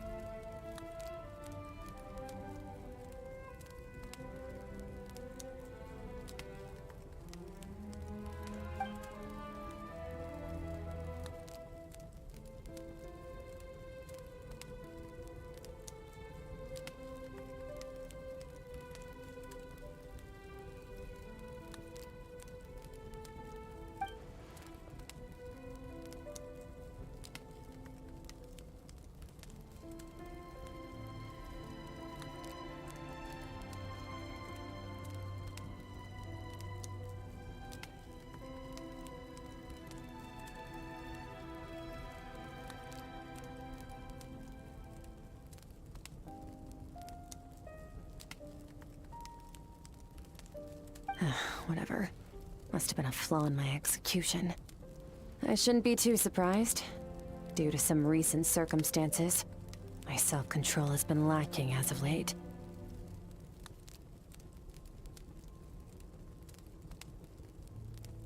Since you've seen what you've seen, there's no reason to hide the truth.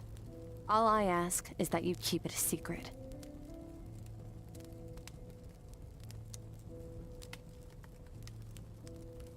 No, I'm not from Teyvat.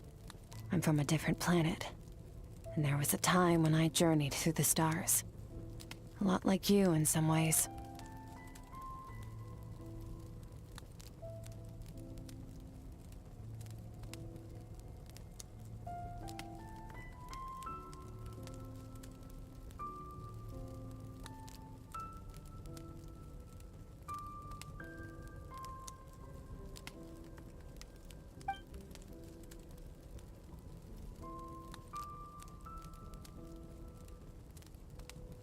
No, we're different in that respect.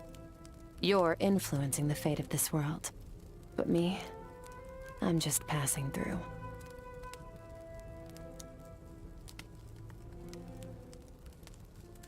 Several hundred years ago, my master, Sertologi, opened the border between worlds and sent me here.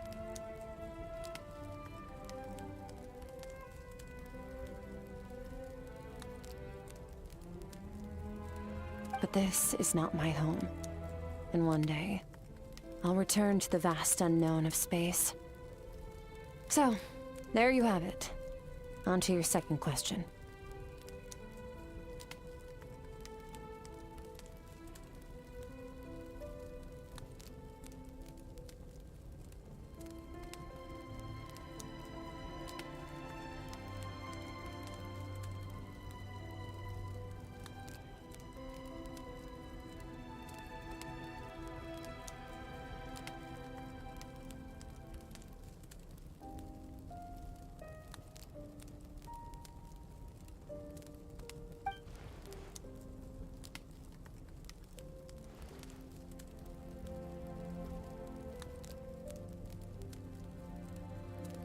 to become stronger.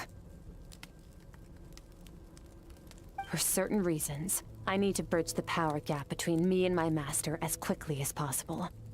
But first, I need to understand the source of his strength.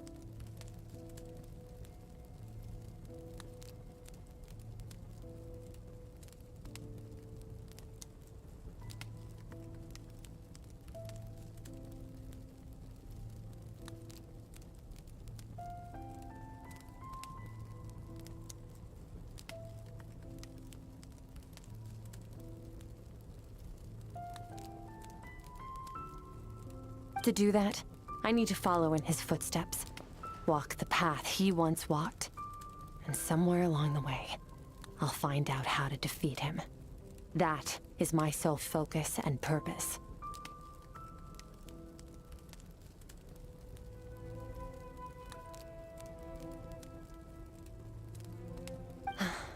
Okay. You have one question remaining.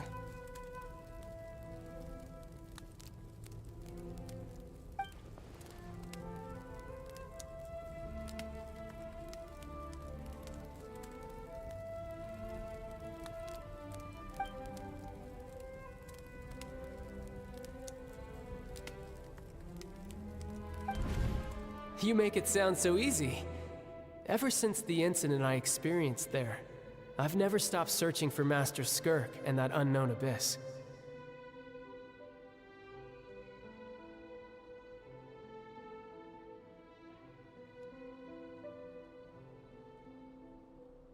But it's been years now, and I've still found nothing.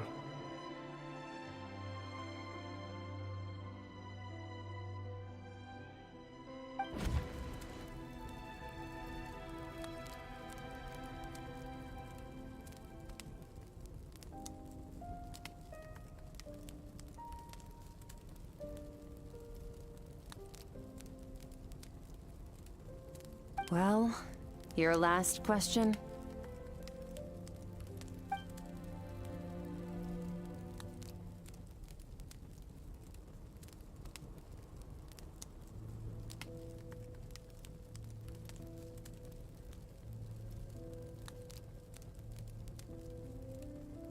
Ajax. His situation is different than yours. Before you ever crossed paths with me, you'd already encountered many formidable people, studied their techniques, and developed your own skill set.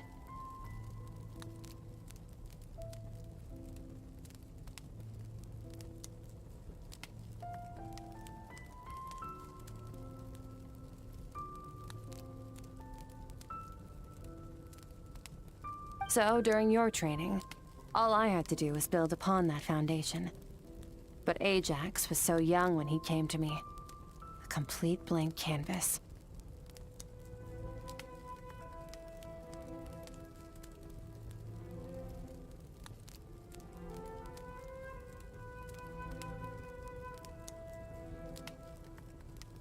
Children can't help but imitate their role models. In the long run, that would only hinder his growth.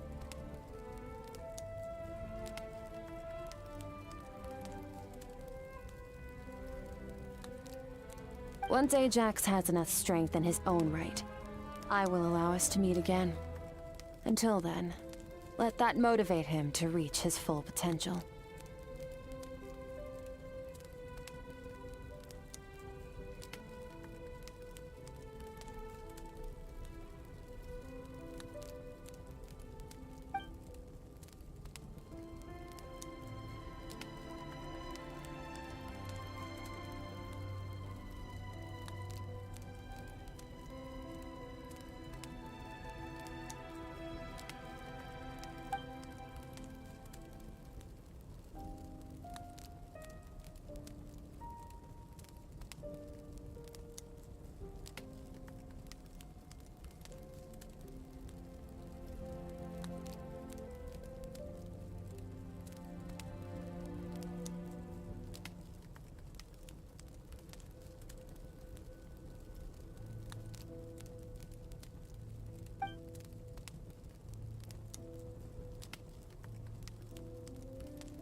Unlike you, I have no desire to establish a connection with the world.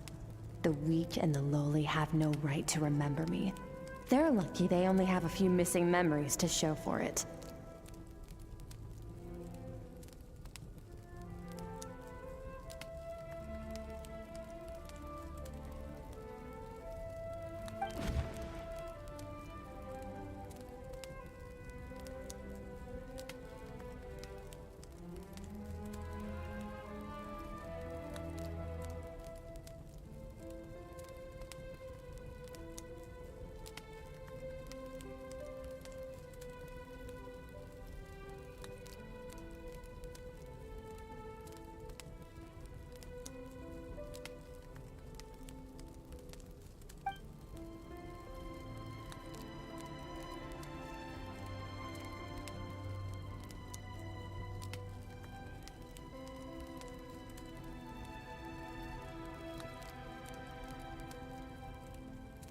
Wake up your companion.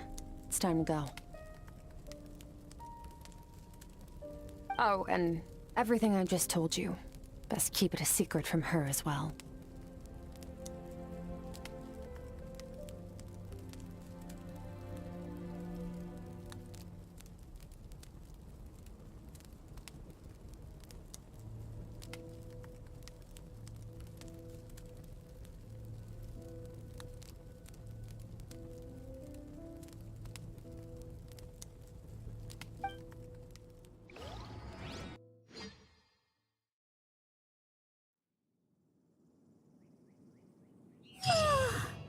Time to go.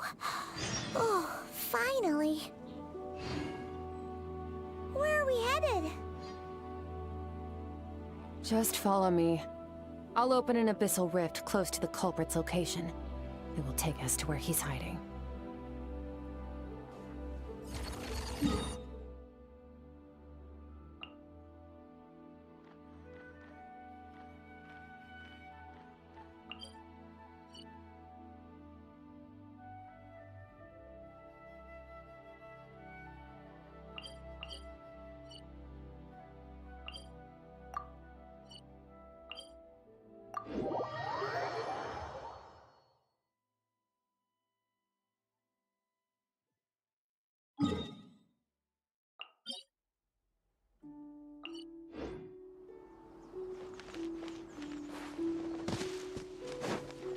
Fearless.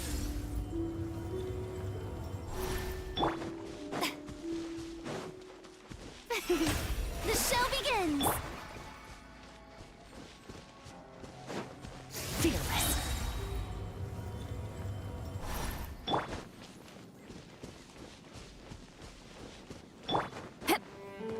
Rise like smoke.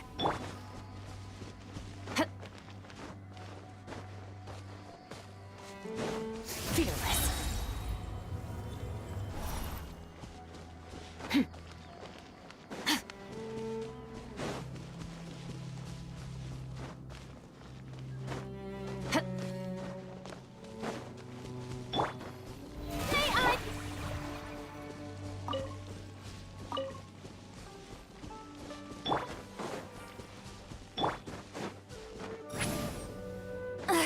I'm tired already.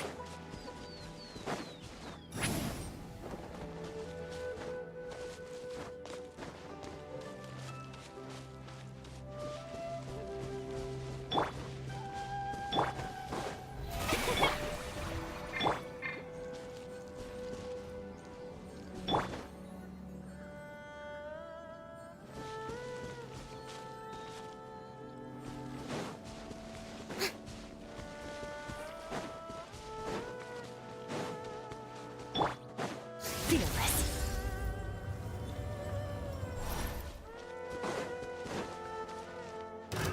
Another test subject. Merciless.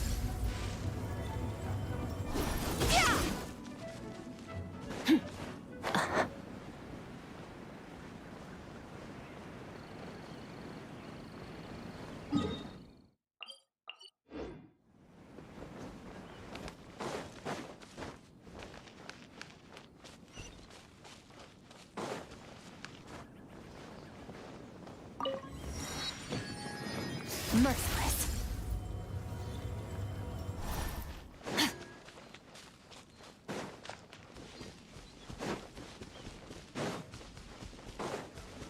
Merciless.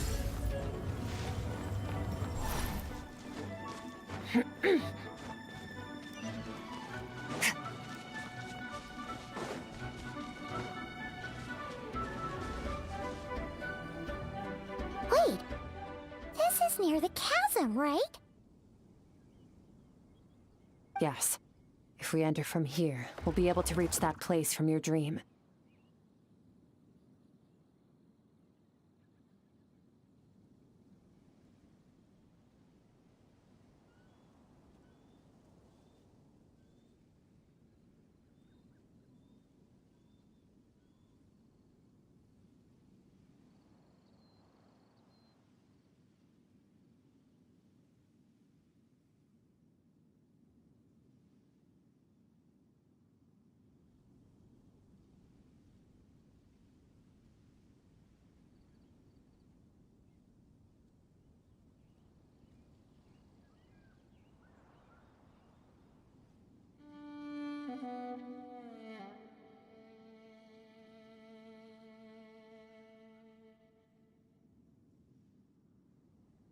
You have some experience with abyssal domains by now, but still, this is someone else's territory.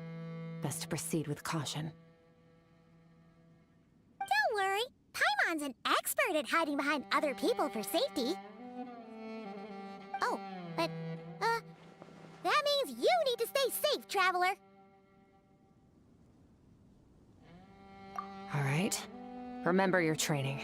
Time to put it to use.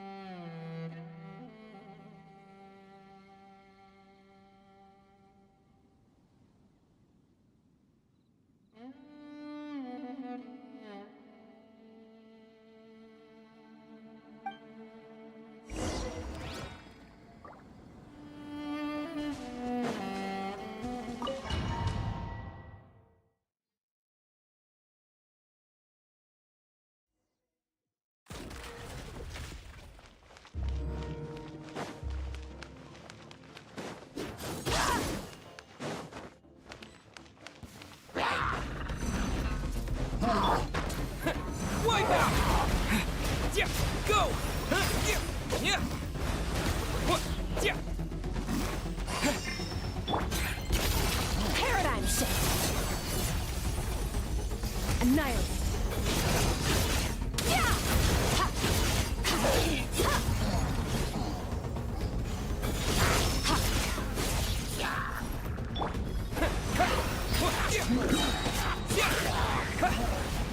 Bombs away!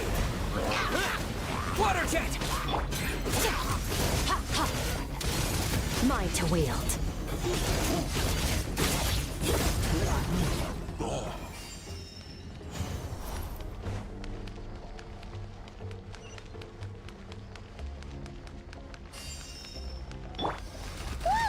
Look at all these spikes! Careful! Don't get hit! You know what?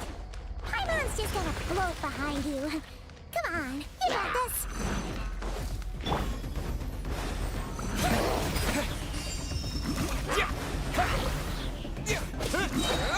Yeah! Water jet! Another star goes out! Hey, what are you two doing here?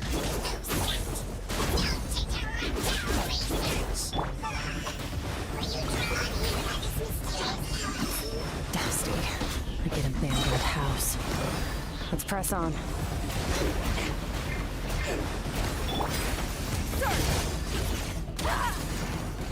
Mine to wield.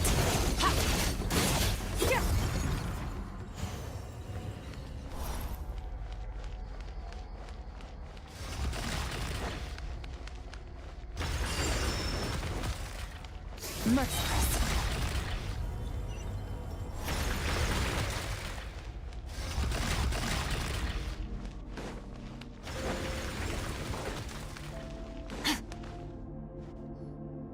Oh, looks like this is a dead end. Did we make it to his hiding place?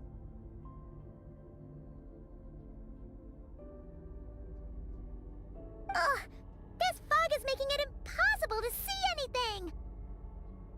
This should be the place where you were attacked, Traveler. The missing part of your soul should be nearby.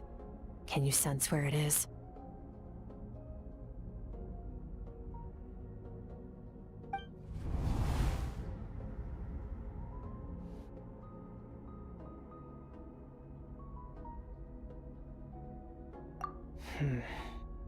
Our opponent must have covered his tracks just in case. Otherwise, you should have sensed it much more strongly.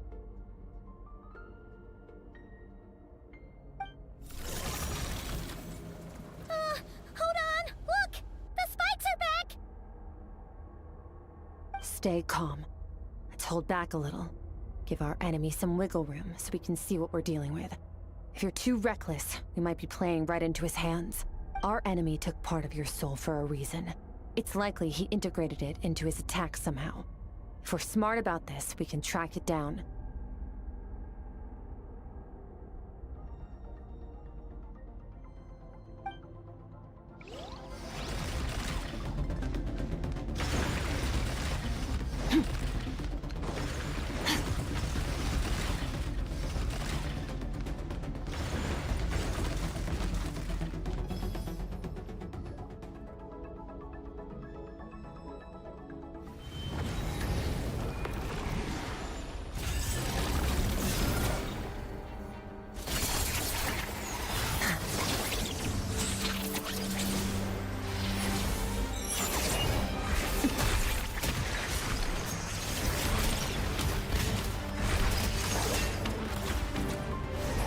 From the start, the attacks have been focused on me.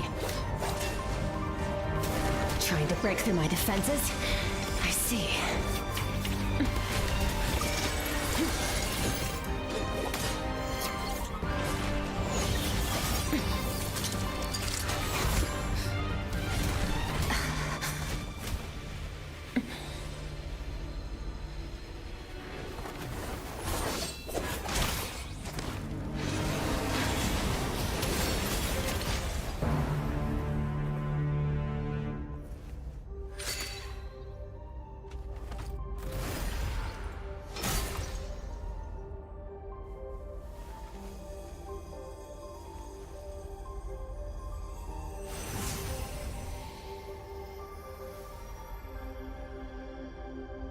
There.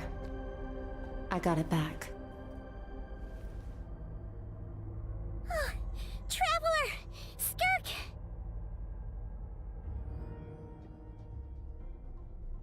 What happened? It looked like Skirk just got...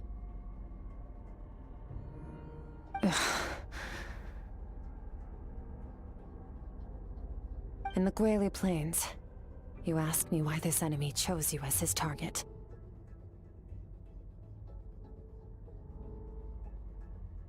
Now, the answer is clear. It's not just the fact that your strength is impressive. It's also because of your ability to, as you put it, purify abyssal power.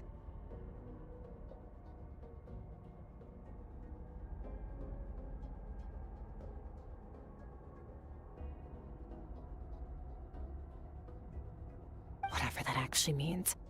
The fact is, that ability allowed him to do something that should have been completely impossible.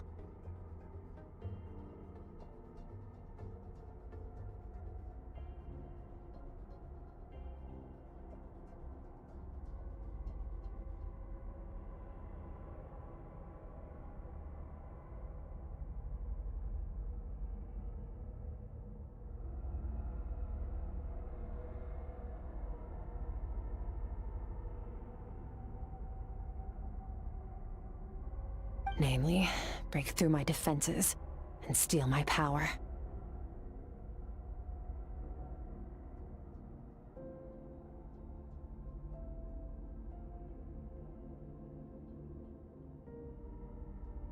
No, he couldn't have known I'd come to his domain. He only stole your soul fragment because he knew the value of its power.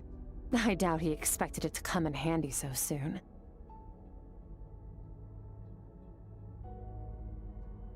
Call it fate, if you want. I believe that's the term they use in this world for arbitrary coincidences like this.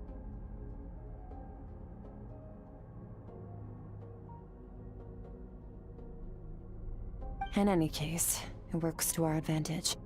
Once I realized what he was using that power for, it gave me the chance to get back what you lost.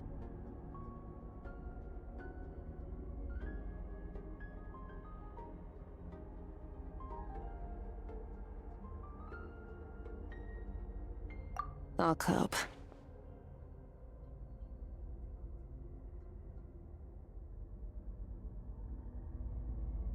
Well, done gorging? Good. Time to answer some questions. How did you get the power of the all-devouring narwhal?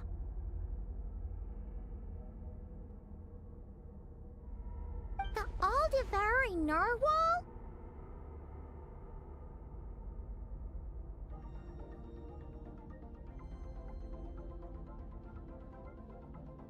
Oh, of course! Paimon knew that spike thing looked familiar. It looks just like that narwhal's horn! I highly doubt you acquired that power through your own strength. Tell me I'm wrong. You're desperate enough to scour the land for god remains and whatever vestiges of power you can find. That alone proves you wouldn't be able to defeat a creature like that. Which leaves one possibility. You know my master, the Foul, Sertologi.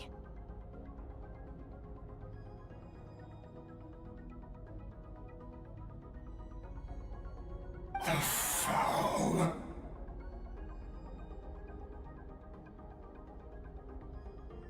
Who dares call him foul?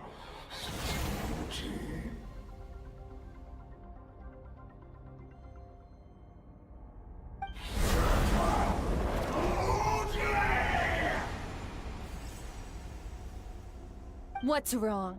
Bit off more power than you can chew? You're struggling to hold a basic conversation.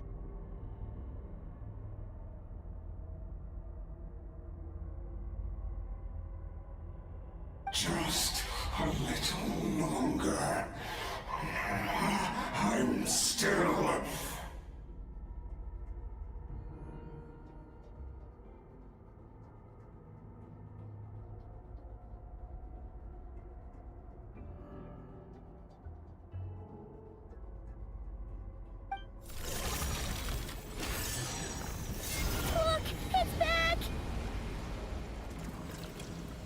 Those obsessed with power will let it devour them before abandoning their pursuit.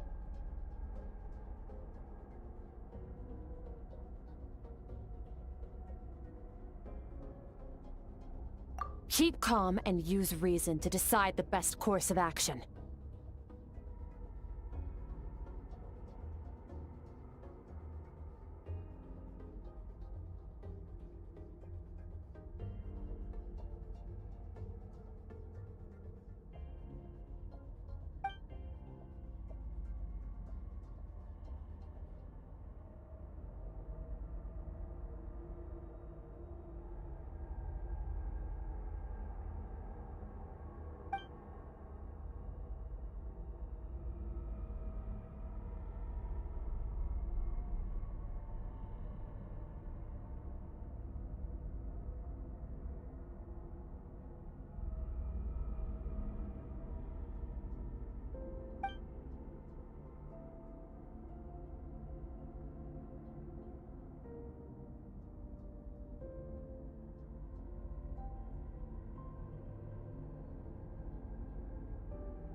Wise decision.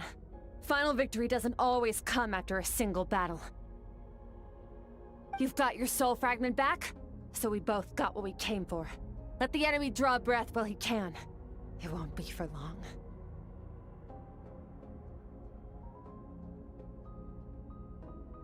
Get us out of here, Traveler. You'll need to lead the way this time.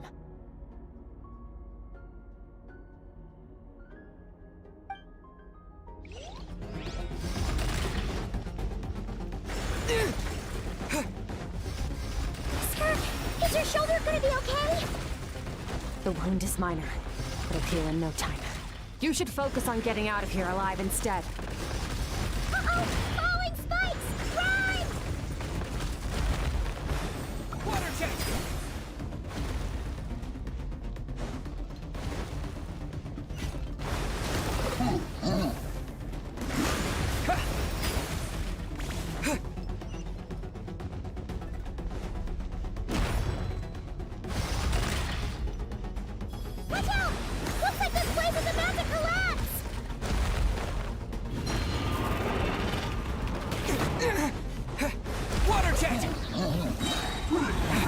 Wipe out! So, this guy's power has something to do with the all-devouring narwhal. Did you know that all along, Skirk? I had my suspicions. That's why I decided to investigate in the first place. But suspicions only get you so far. I needed to verify it for myself.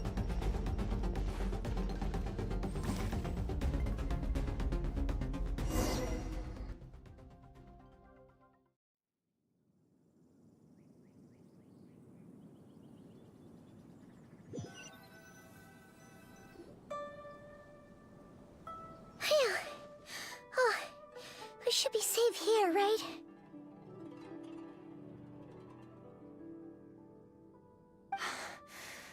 I no longer sense his presence. Can't have followed us out of that abyssal domain.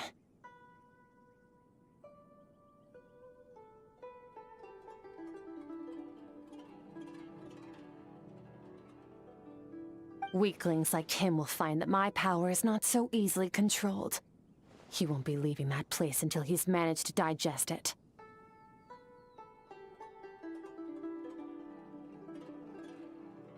You seem surprised. I suppose that's fair. You've seen but a fraction of what that whale is capable of. That gaping maw could swallow a planet whole. It's called the all-devouring narwhal for a reason. Devouring is what it does best. It can extract power from anything, dead or alive, as long as it manages to make physical contact. Yeah. When we had our run-in with that thing, Neverlet mentioned that it has an instinct to devour. Your dragon friend recognized the nature of its abilities and used the power of Hydro to protect you. That worked because it was in a satiated state, so it was somewhat less aggressive than usual. It's a different story when it has no more power to feed off of. That's when its true voracious nature kicks in. It could devour everything on the planet in that state, which is why I cast it into that void space.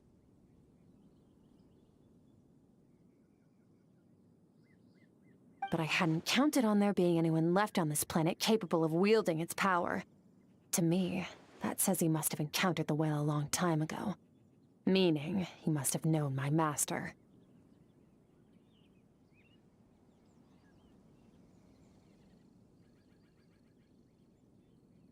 Exactly. It told me everything I needed to know.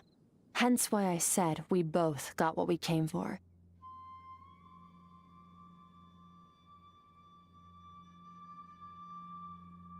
And I believe that brings our transaction to an end. Now that you're whole again, you can get back to your own journey. I'll handle the rest of this situation myself. No way! We can't leave now! Something was stolen from you because of us! We have to help you get it back! This isn't my first taste of failure or losing power. When you fall, you get back up again and become stronger. That's how it is.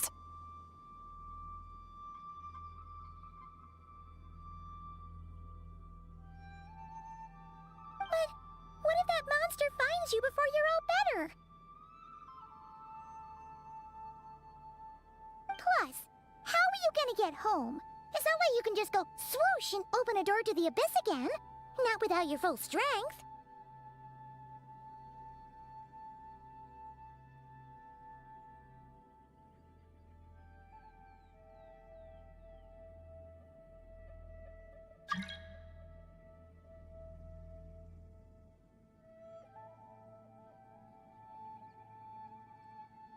So, sticking with us for the time being doesn't sound so bad, does it?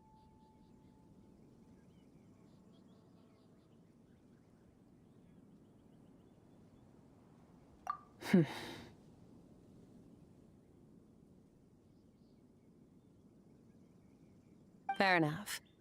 Then take this.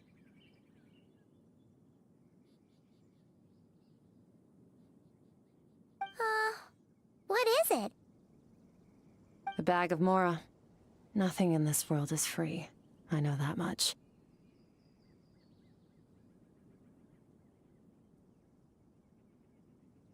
I'll leave the planning to you. Hurry up and decide where to go. We shouldn't linger.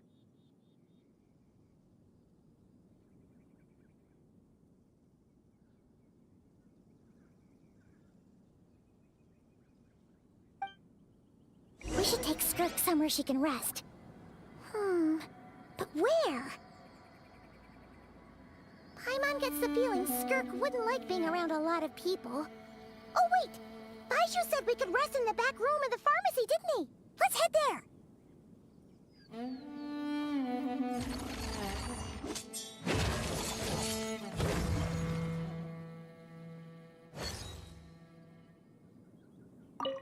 He'll know something about Master. I'm sure of it. Next time, I need to be ready.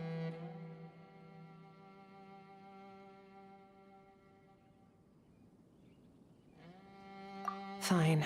It was just a scratch. It'll take time to recover my strength, of course.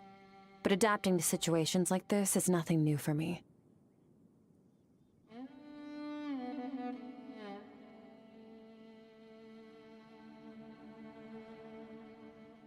Oh, this. It's a star crystal suit. Abyssal energy is scarce in Tevat. Wearing this helps me access it more freely.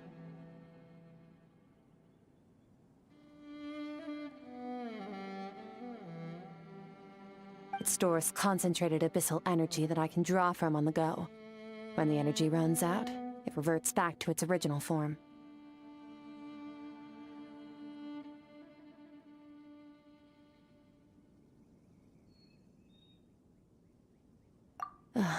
Found somewhere to rest. Well, lead the way then.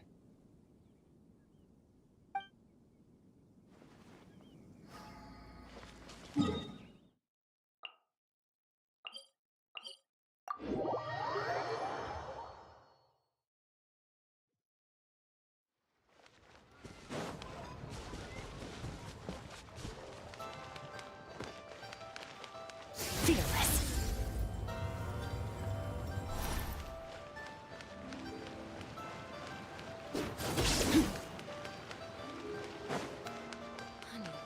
Merciless.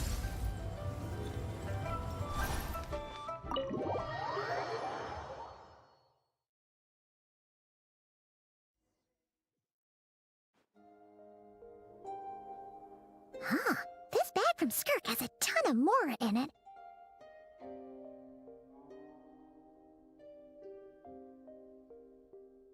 Does she have a job or something? Wait, no. After what we saw at Wamin Restaurant, that seems impossible. Can you imagine? It would go something like...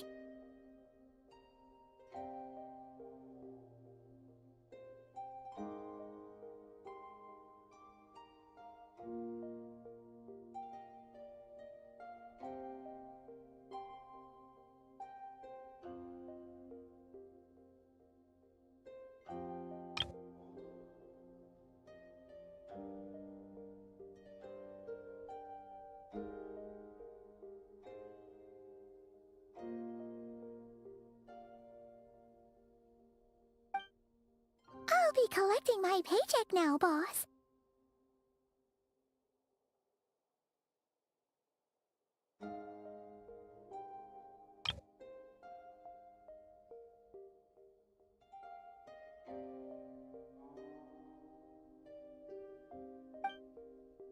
Oh, sure thing.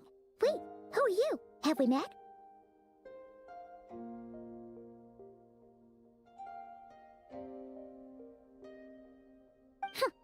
Can't hold a job if you make everyone forget about you.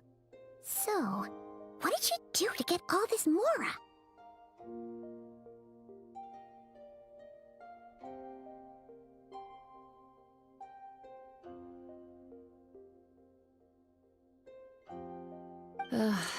Claimed some buried treasure, took care of a few monsters that were causing trouble. Nothing untoward. It's safe to use.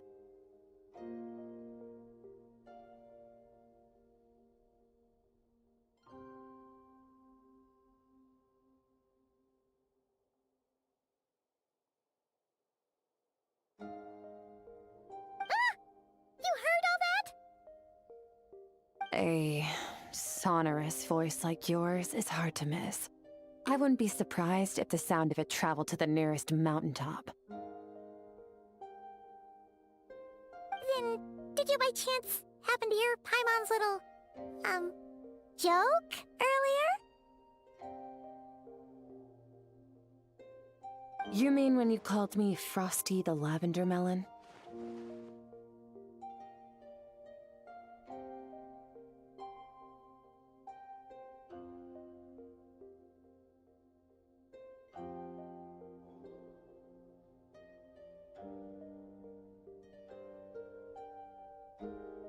No, sorry. Paimon totally misspoke just now. She didn't say that at all. It was, a Paimon lookalike. Yeah, she's a piece of work, that one. Always impersonating Paimon and giving people weird nicknames.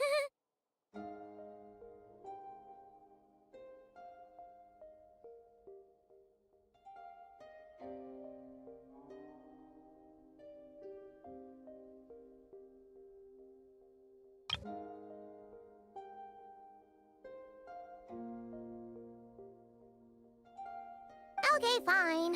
The truth is, Paimon didn't like you all that much at the start, but things are different now. You helped the Traveler in a big way, so what do you say? Friends?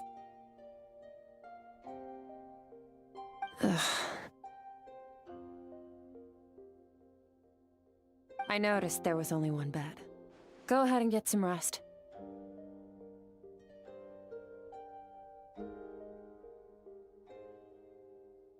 Wait, what about you? I don't get tired, and I don't need rest. I'm going to practice my sword work. That should help me regain some strength. But your shoulder... Hey, don't just leave! Ah, whatever. Let her tire herself out. She'll come back eventually.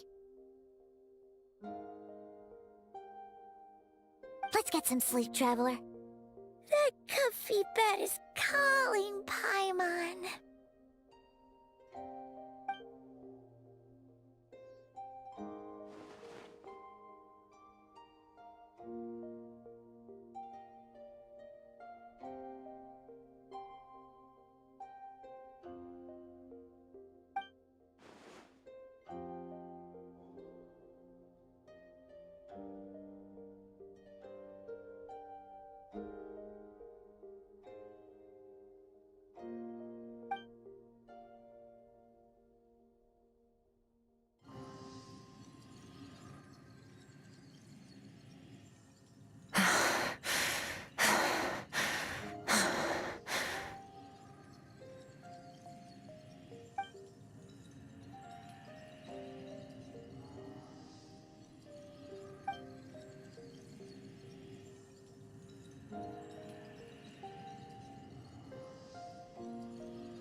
Quiet.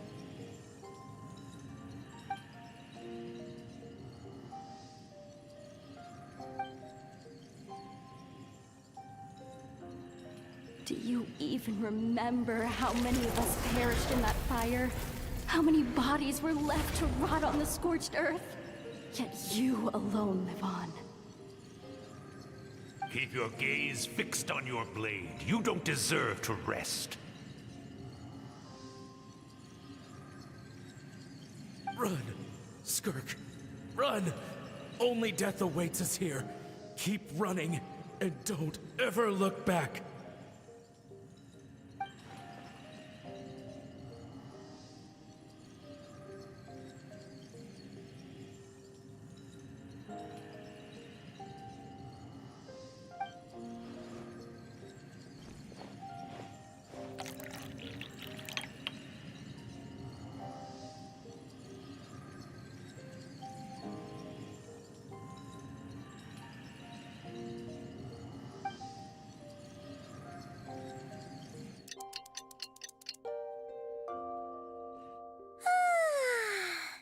Getting an early night's sleep is the best. That bed was so comfy.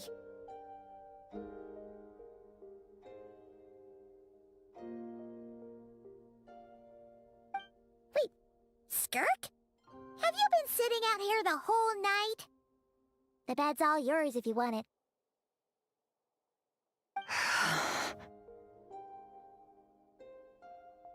About 60%. maybe 70. Whew! Paimon thought it would take at least a couple of days. That was fast. No, not fast enough. That's 20% less than last time. Same training regimen, same intensity. Nothing felt different, but somehow the outcome fell short.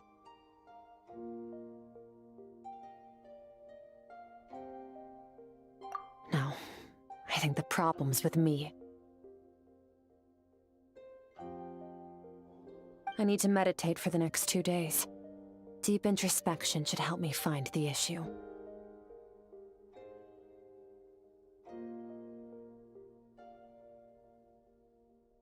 Ooh, sounds intense. We'll watch over you in the meantime, then.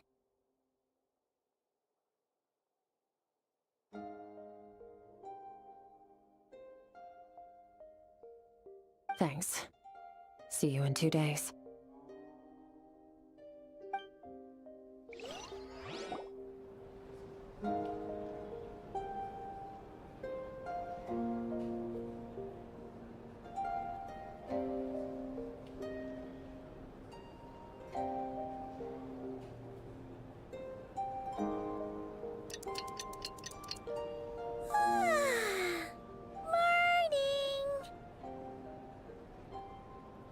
Skirk is still meditating, huh? It's been 2 days already. Shouldn't she be awake by now?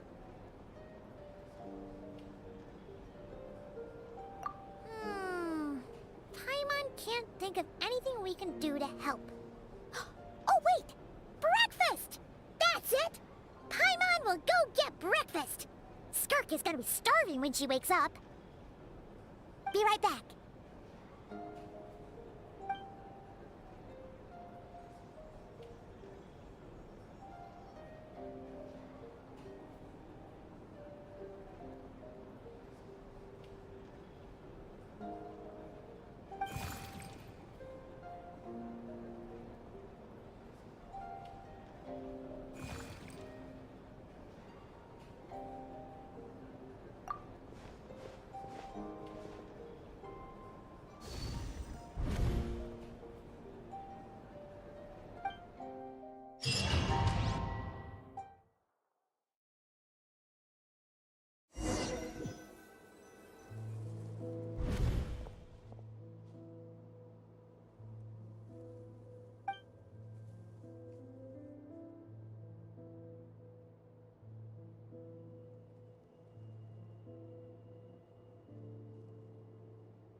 That's right.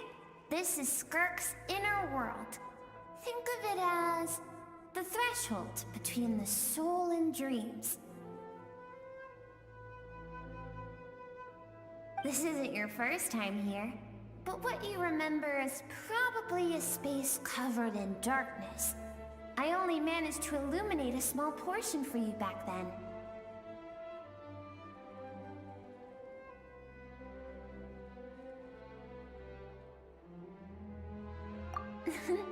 Actually, it's my first time talking to someone like this. I only managed to break free and bring you here because the injury weakened her power. I guess that's why I can speak again, too.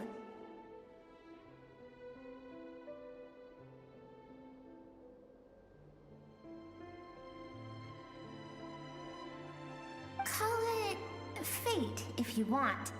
I think that's the word they use in this world for lucky coincidences like this, right?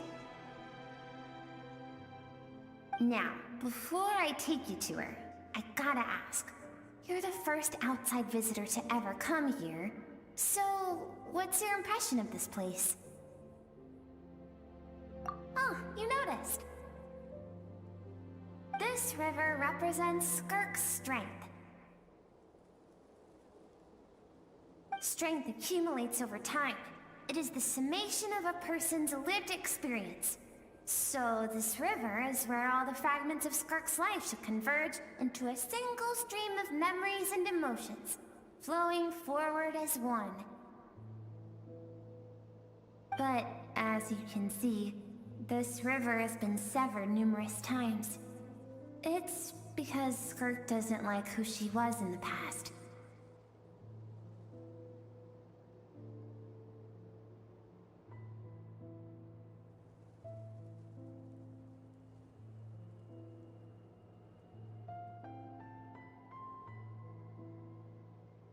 And all she sees reflected in the river is a disgraceful shadow of who she was.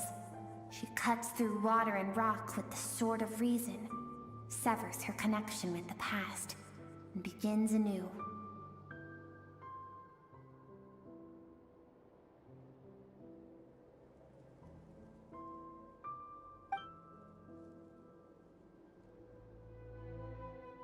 You must learn to shut out all the pointless emotion. Crush the self that makes you weak, and become master over your physical form.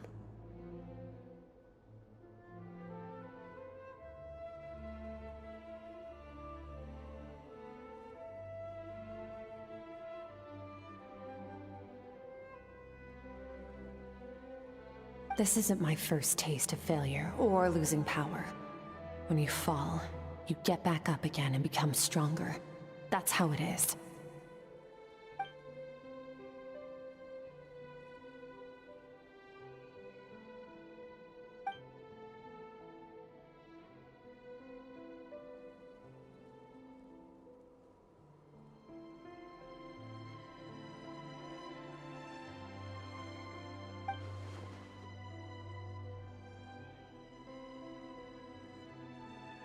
The answer to one mystery invites another question, I see. Let's follow the river upstream. There among the cliffs, among the memories etched into her heart, lies the truth of it all.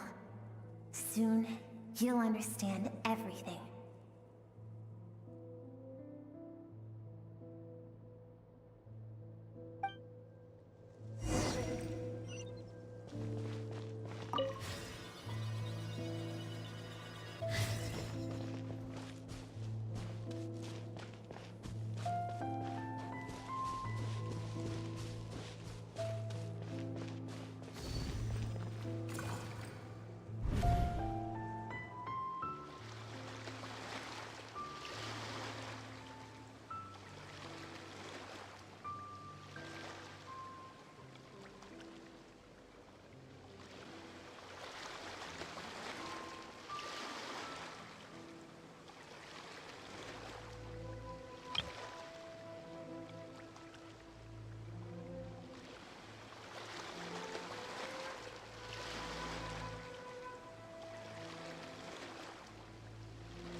I've always thought that, even when falling leaves don't come from the same tree, they can still form bonds of kinship when they meet.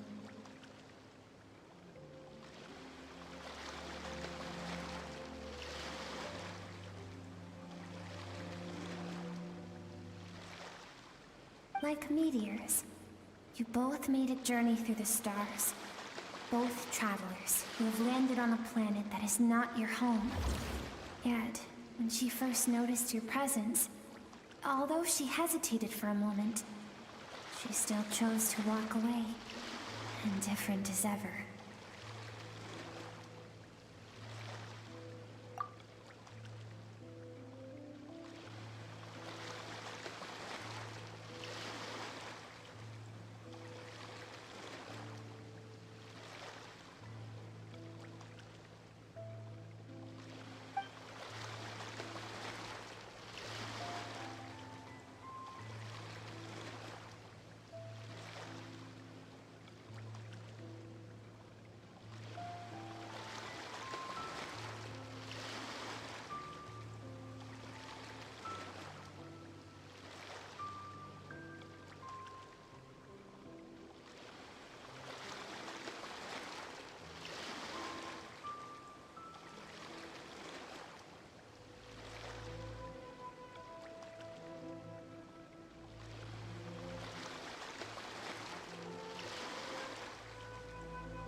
Seems like you've answered your own question.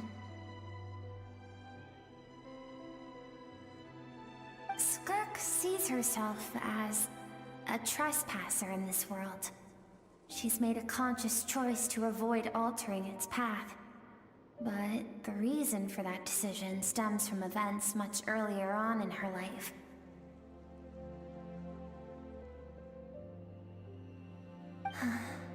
Let's keep going. It's still a long way to the source of the river.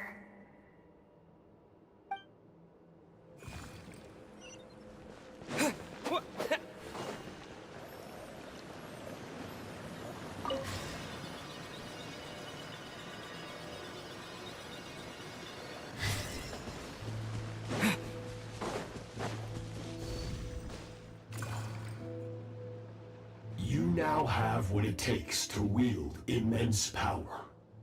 From this day forth, I shall teach you no more.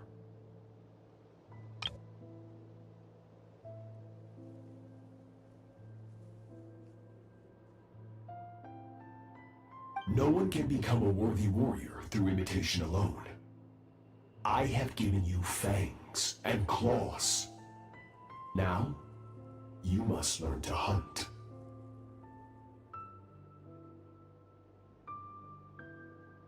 You wish me to travel the world beyond on my own, Master?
Indeed.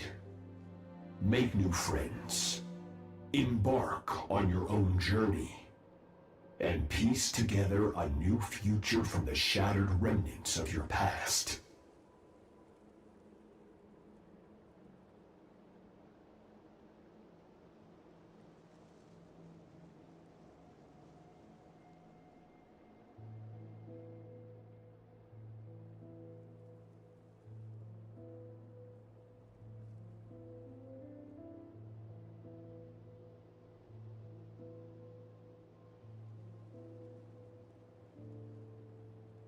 We will still have contact through the abyss. But know this. One day, I will take the life you worked so hard to rebuild and reduce it to ashes. Just like the fire that haunts your mind.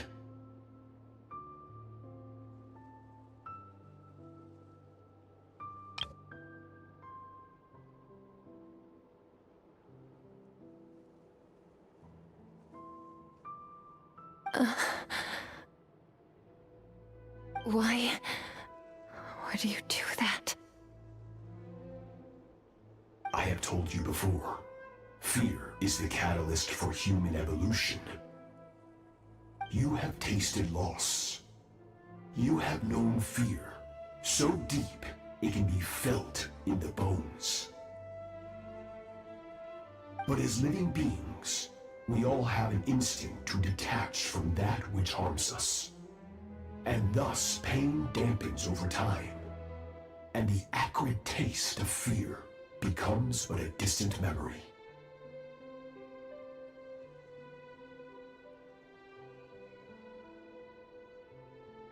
Yet now, I have bestowed upon you the gift of fear eternal. It will drown you in the nightmare of your childhood, or it shall drive you to defeat me, whatever the cost.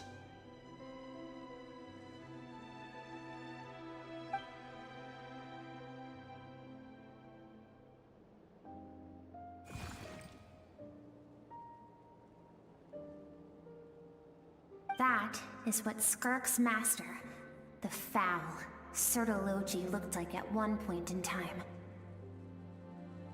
Of course, as a higher being, physical form is a triviality to him. He could appear as a beast, a human, or even a monster that defies description. The form you see him in here, clad in abyssal armor, is the one he usually wears when traveling through the stars.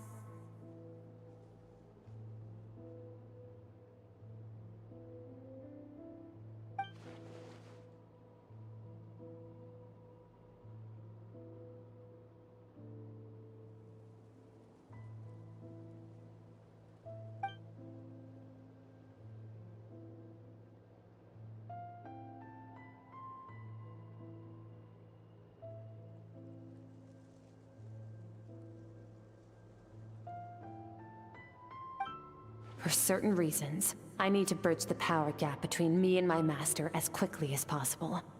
But first, I need to understand the source of his strength. To do that, I need to follow in his footsteps, walk the path he once walked, and somewhere along the way, I'll find out how to defeat him. That is my sole focus and purpose.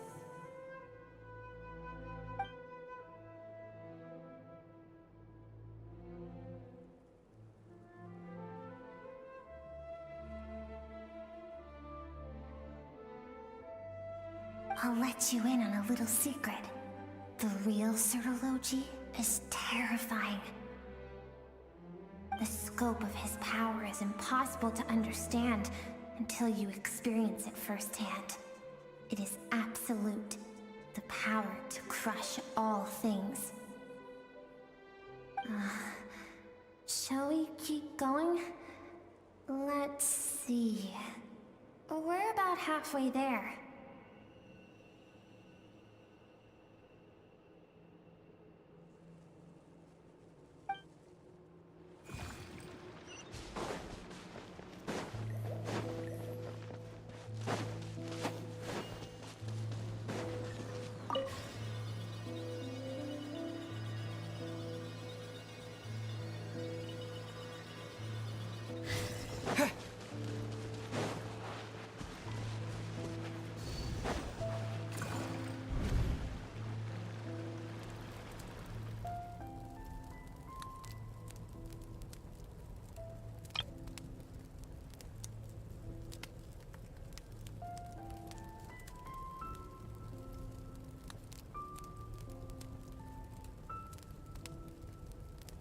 We've made it quite a ways already.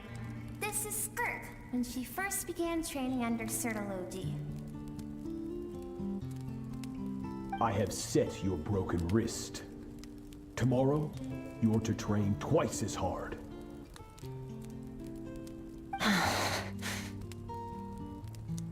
No tears this time. Good. Attempting to garner sympathy through tears is a habit of the weak. A pitiful, useless ploy.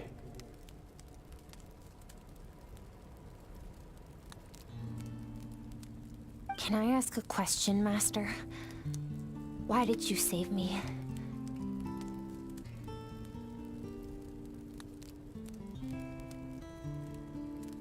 I keep thinking, maybe it would be better if I had died. I wouldn't be haunted by that fire all the time. I wouldn't have to go on like this.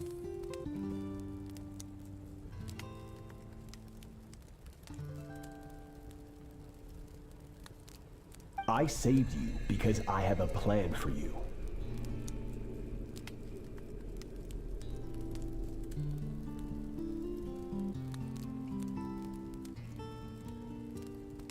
It has been too long since I fought a battle that demanded my full strength, and I hunger for it. Every so-called genius and prodigy I have faced has crumbled like sand. So, I will teach you everything I know. Train you by whatever means necessary, in the hope that one day, you might surprise me. But I don't want to draw my sword against you, Master. What you want matters little. Among the boundless sea of stars, the cries of the weak are but faint murmurs that disappear into the void. You of all people know that well.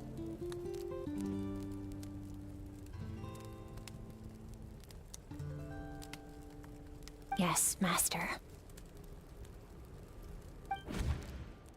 From that day forward, all she knew was grueling training, emptiness, and fatigue.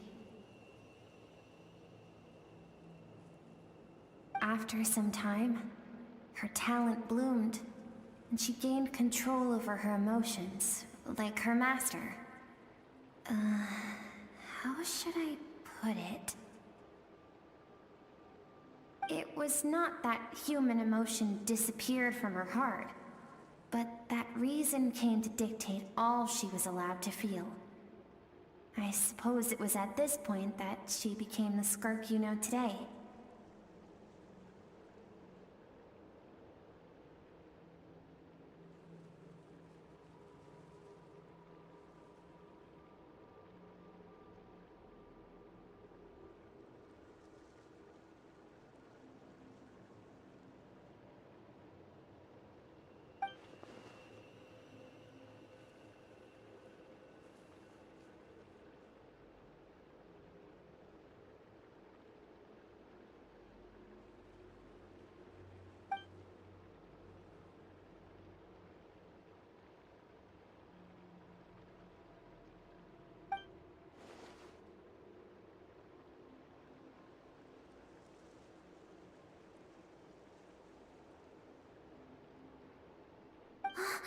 We're nearly there.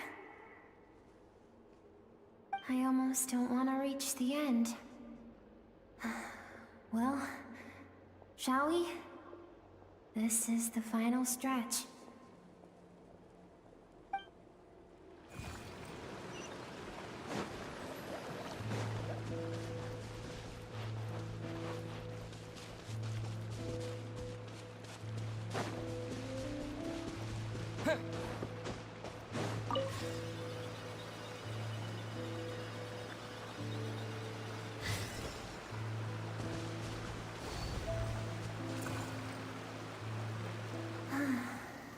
These are Skirk's happiest memories.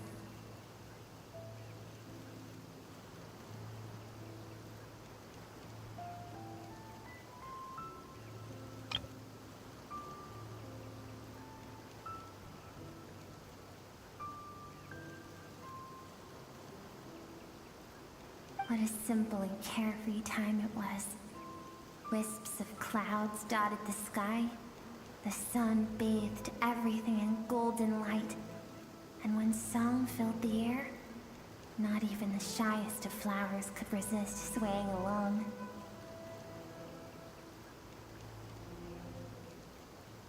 This is Skirk's homeland. She was so curious about everything as a child, always skipping school to go exploring instead. There was so much to discover. The treasures at the bottom of the sea, the secrets beyond the stars, and that merchant ship packed with adults wearing those strange clothes. Yes, the ship. That was the beginning of the end.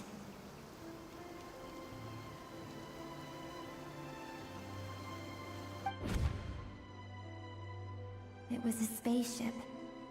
When it arrived, the people that disembarked wore smiles on their faces and spoke of friendship. They claimed to be merchants from a neighboring planet, looking to establish trade.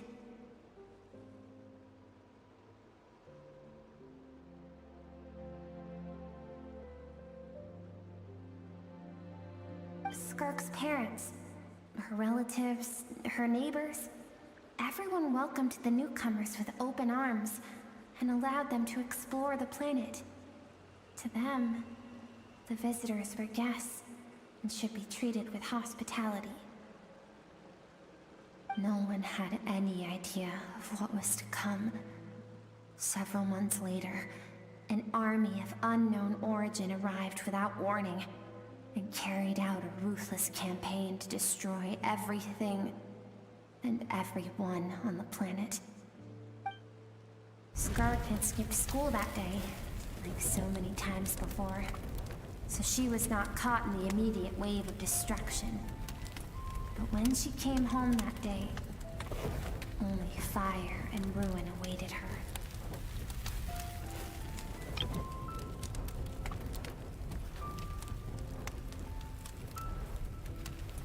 Countless people cried out to her for help. People she knew and loved. Friends and relatives. The little girl who lived next door. The shop owner with the bad leg. The bad-tempered teacher she had made fun of just that morning.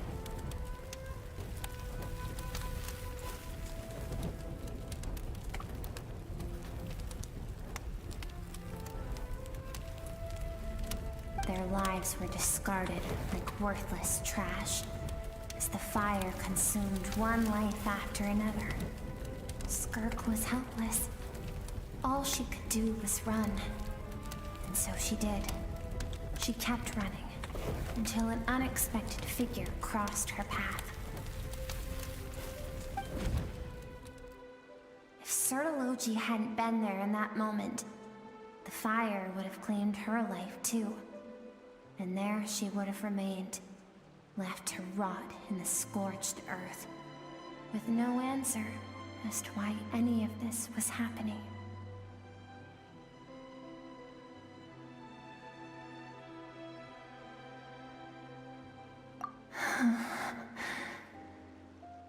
Because she and her people were seen as a threat.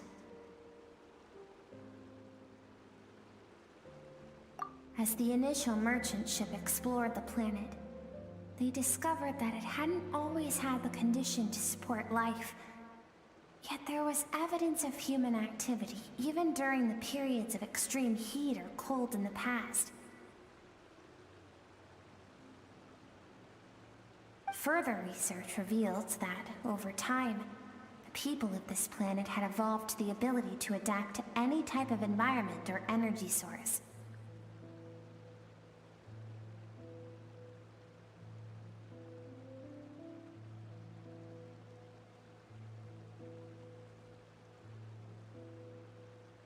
For that reason, the outsiders viewed them as a potential threat and decided to eliminate them before the threat could rear its head. And so, the army was called, and the so-called danger was wiped from the face of the planet.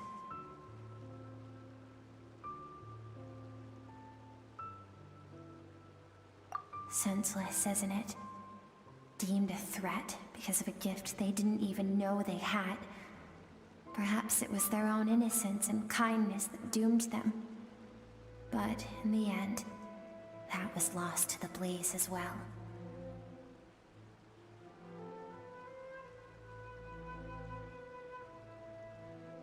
If those with power get to decide good and evil, then all you can trust in is the sword in your hand.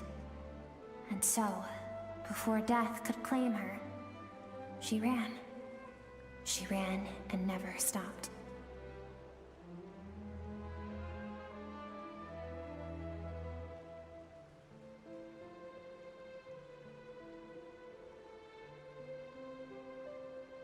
No one wants to relive their most painful moments. Well, that brings us to the end of the story. This is as far as we can go.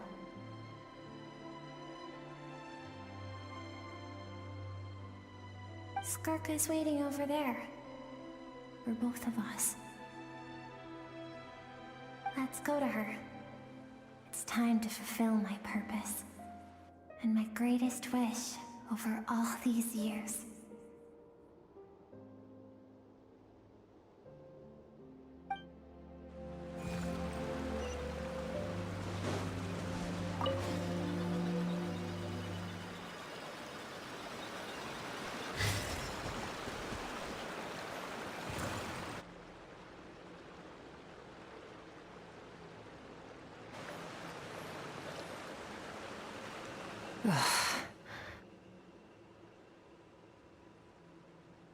So all this, just so you could bring him here. I have things to say to you. Well, to me. I want someone to witness our reconciliation, even if it takes an argument to get there. And he's the best choice in this moment.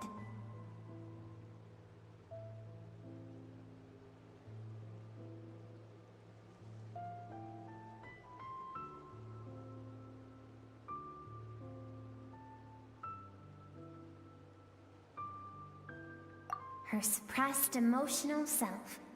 The version of herself she keeps locked in the recesses of her mind, stifled by reason.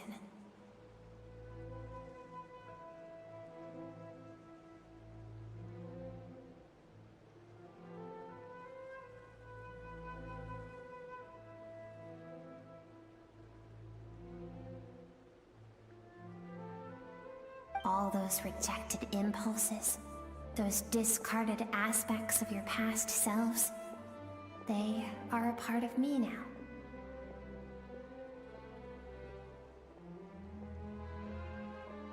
I am who you used to be. Someone you have refused to face for too long. So, I came to face you instead.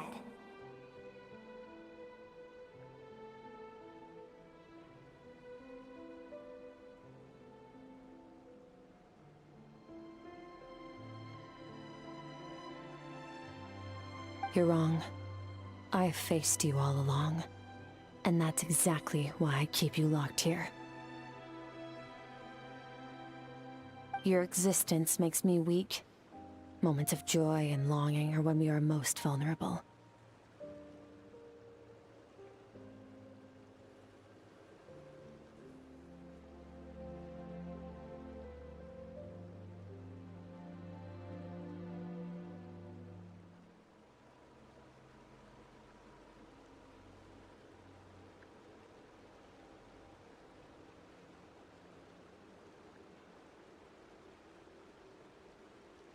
Don't forget, it was a penchant for goodness over reason that doomed our homeland in the first place. The vastness of the universe renders everything insignificant. Our feelings most of all.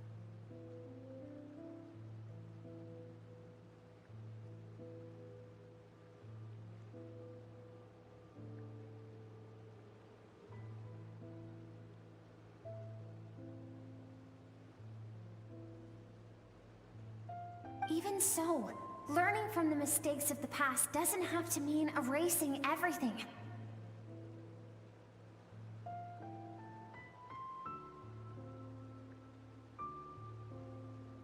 Strip yourself of your so-called weaknesses, emotions like kindness and empathy, and what makes you any different from the ruthless soldiers who slaughtered our people?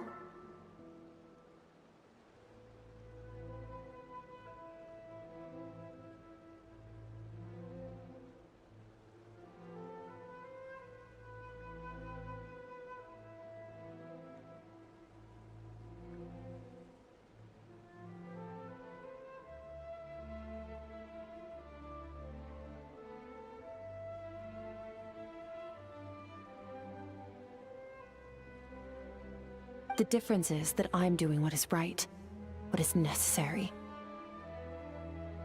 I allow you to exist, but with limited freedom. That is the greatest kindness I can offer.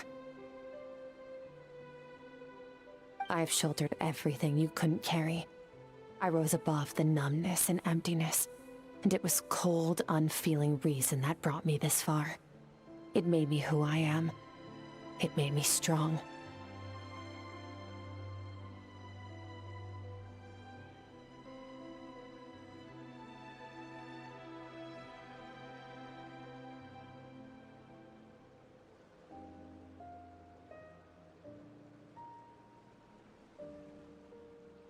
That is the problem. I want to shoulder those things together.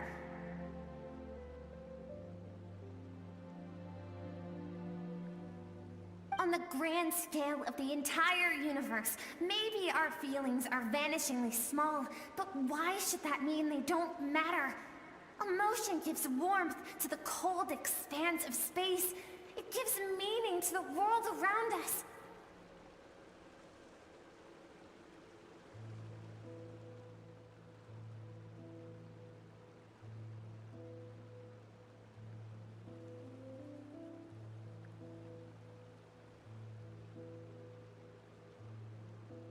Think back to those nights of gazing at the stars, those afternoons of exploring the unknown. Think back, and let them grant you peace. A brief respite from the pressure you put on yourself.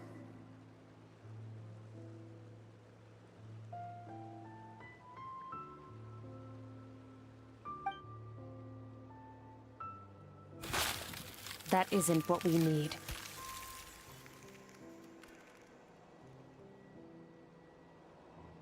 Exactly what we need!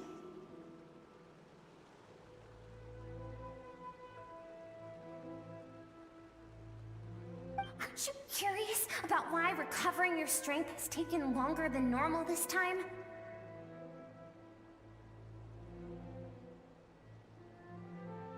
Finally, you get to the important part. That is the only answer I came here to find.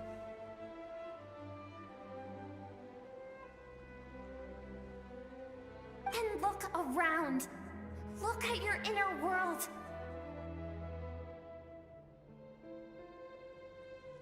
You cast aside your dreams and curiosity, and in doing so, you lost your original motivation. You severed all connection to who you used to be, so you can no longer draw strength from your past. Now, the only things driving you forward are fear and survivor's guilt. But these cannot take you far enough. And so, this river, the source of your strength, grows more polluted by the day.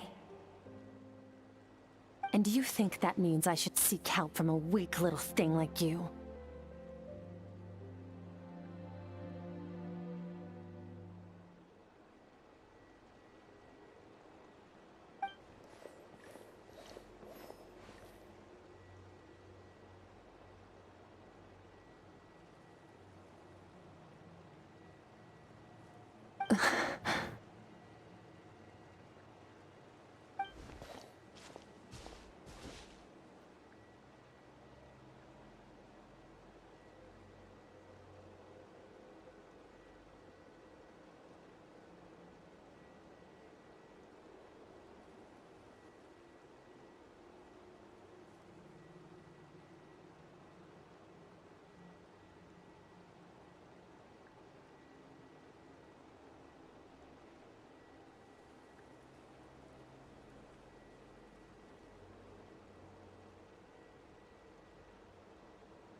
Thank you for saying that.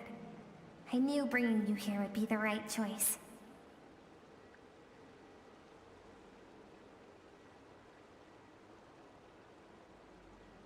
To be honest, I'm not here to argue with you. This isn't about who's right or wrong. And in fact, I agree that in order to make it through the wake of that tragedy, we had to distance ourselves from the pain through reason over emotion.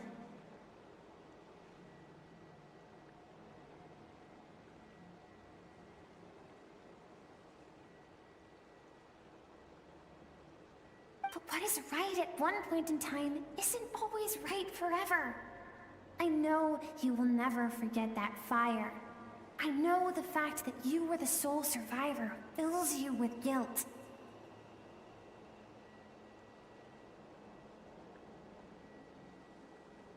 And I know that among the voices that haunt you, mine is there too. Because deep down, you know that you didn't turn out to be the person you wanted to be.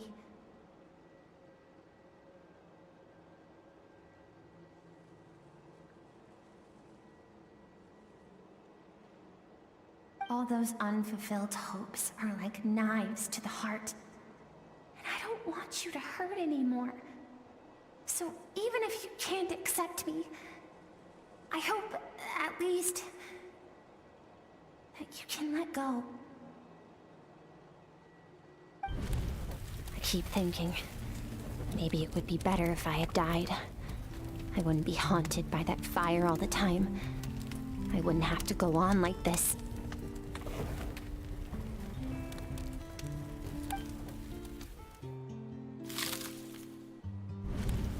Your dad and I, we're not afraid to stare death in the face, but we need you to survive.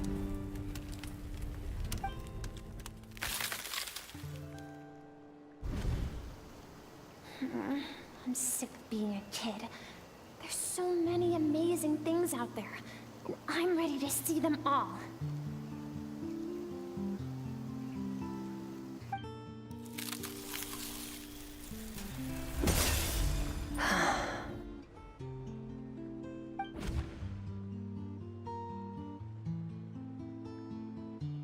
I remember. There was a song Mom and Dad always sang when we went out to fetch water.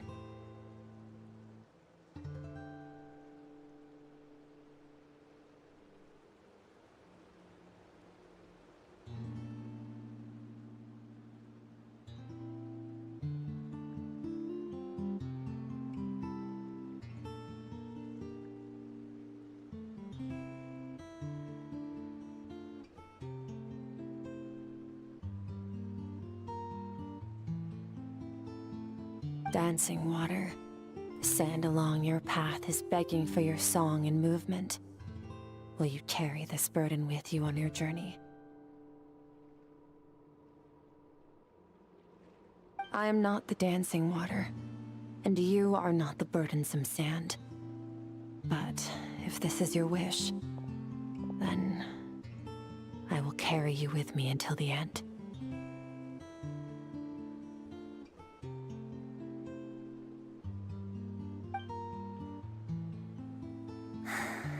Thank you.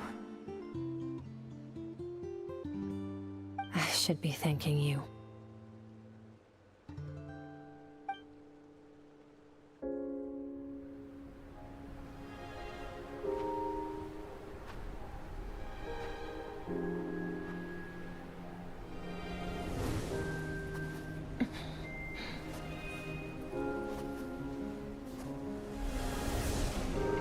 Run, Skirk, run! Remember, leave no one alive! Heed my words, Skirk. Let fear take root in your soul. Did you survive? Why was it only you? Skirk, did you become a positive light in this world?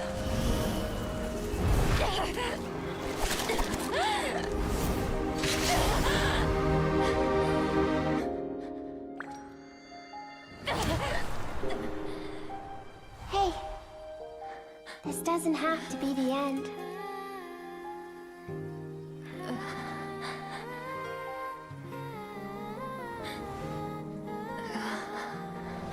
Life is a gift. Don't let darkness claim it.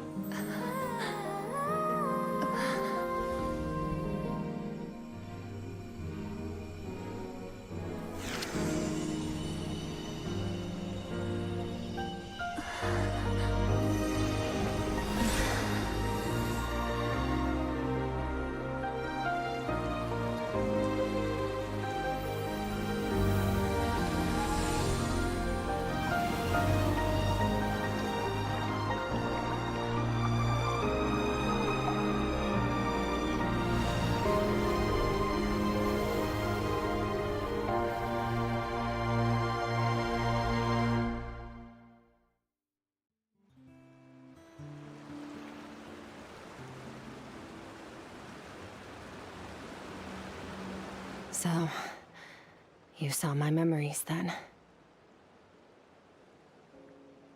I once asked my master if survival of the strongest was the law of the universe.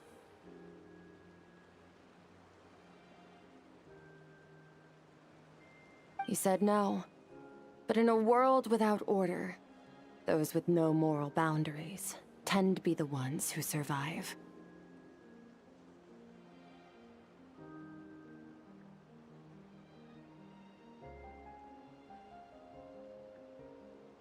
That's why, after hearing his answer, an idea came to mind.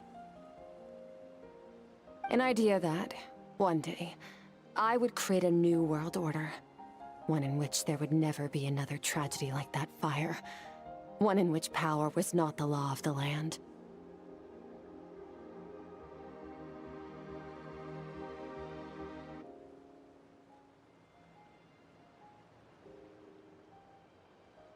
But that means I must defeat him.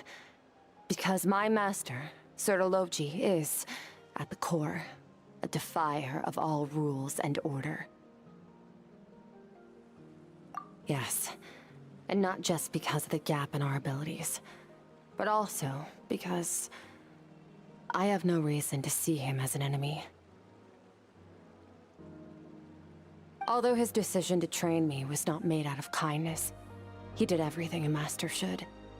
He saved my life, taught me the sword and the principles of strength. And for that, I respect him.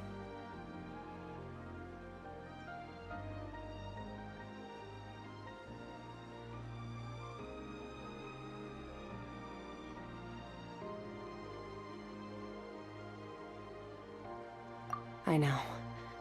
And it's not something I want. But Master never goes back on his word. I have to treat everything he says as a promise. He's no longer into that, but he sends me messages through the abyss every now and then. Most of them are simple greetings, or an answer to one of my questions.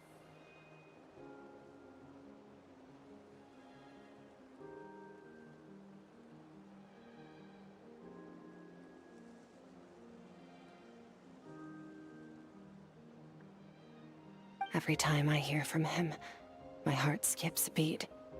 And I wonder if this is the moment where he'll finally appear before me and tear down everything I've built to pieces.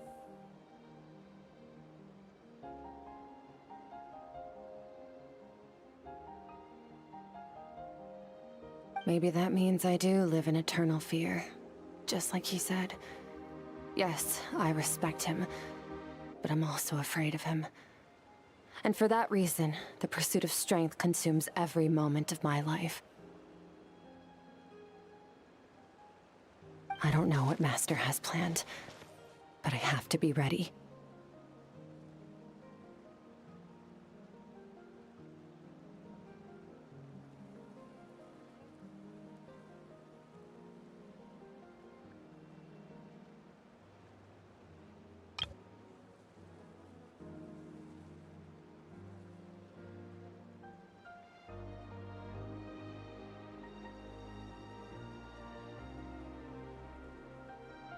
Help me? Why? This isn't your fight.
take!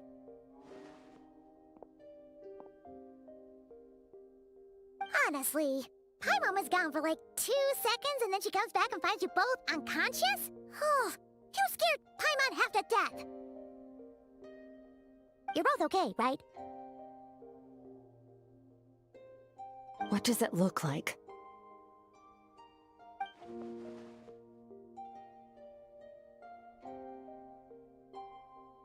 Only water from the source can cleanse the rot and filth that flows from the past into the future.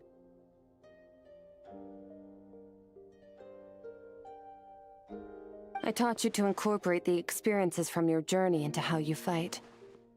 I suppose what happened today will become an inseparable part of who I am.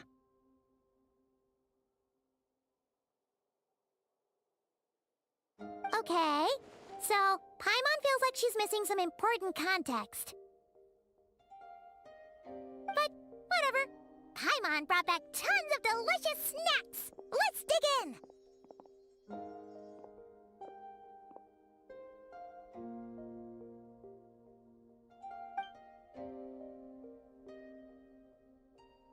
All right. It's about time we finished what we started. We're gonna deal with this thief for good, right? This time, I'm not going to tell you to hold back. But having digested even more power in the meantime, he's going to be tougher than before.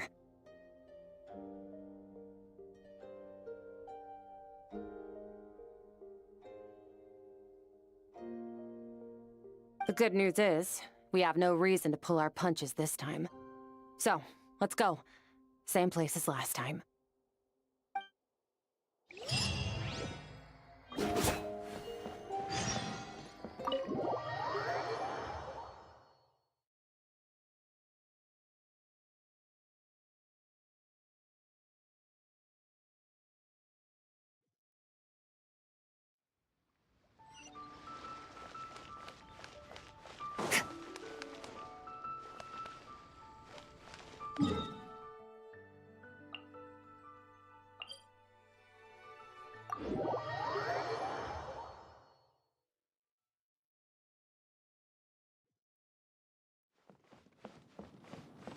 Merciless.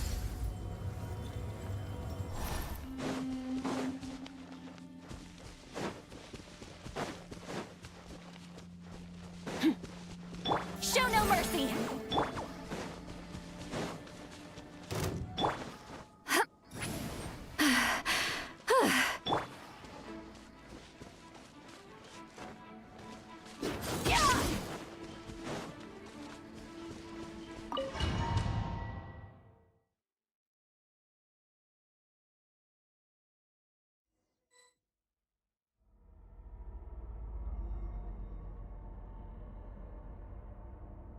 The fog is gone!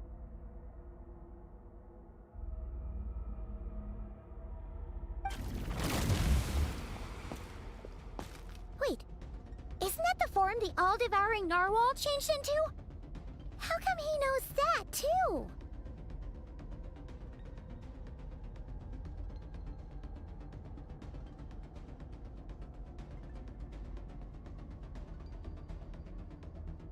Really? So, you're telling Paimon that giant whale and this guy can both turn into the fowl? How does that work? It's a subconscious instinct. Any intelligent being who longs for his level of strength is bound to mimic his appearance. It's a natural response after encountering someone as powerful as Master.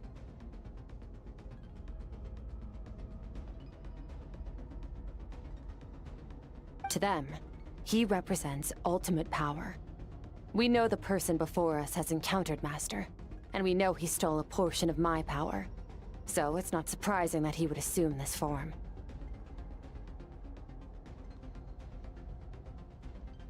Okay. Oh, the closer Paimon looks, the more intimidating it gets. Nervalette isn't here this time, so it's up to us. He won't have the nerve to steal again after we're done with him. Let's teach this guy a lesson!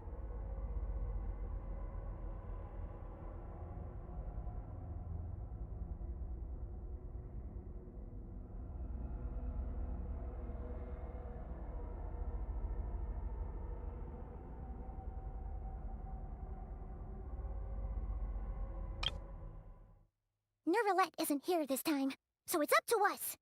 He won't have the nerve to steal again after we're done with him. Let's teach this guy a lesson!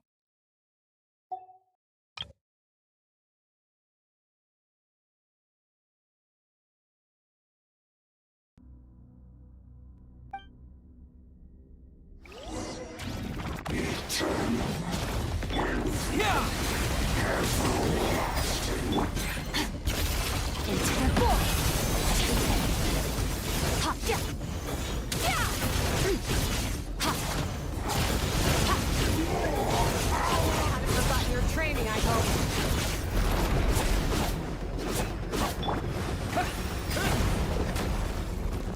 Go! Extinguish power! Yeah! Ha! Yeah! Yeah! Yeah!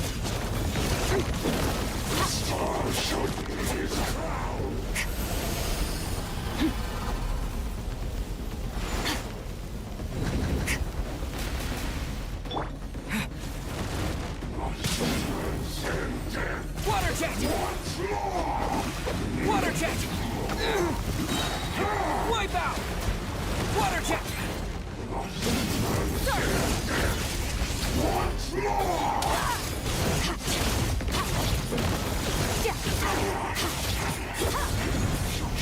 Beyond this world.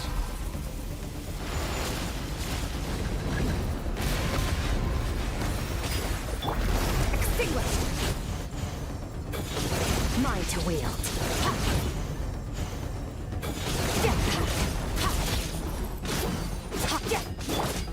Go!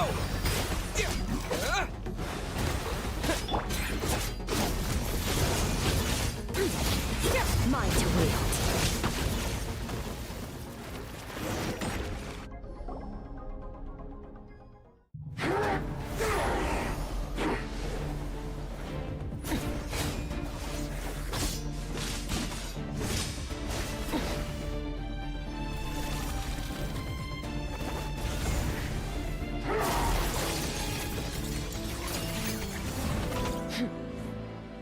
Haven't had enough of my power.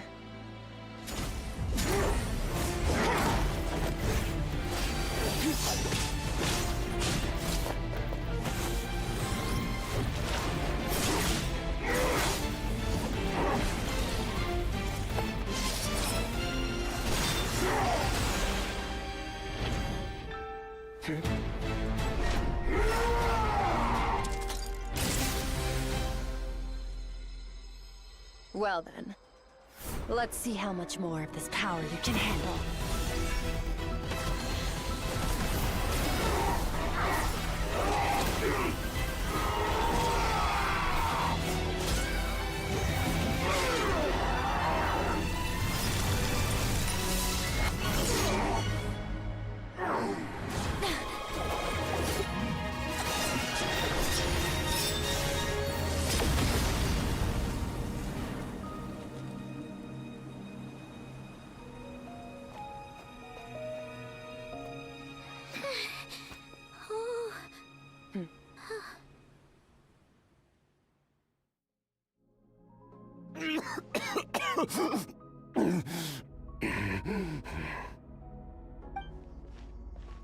Well, have you come to your senses?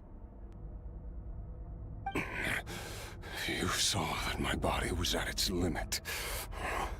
So, you deliberately channeled your power into me, knowing that it would destroy my shell from within. Such power, such keen battle instincts. So you must be.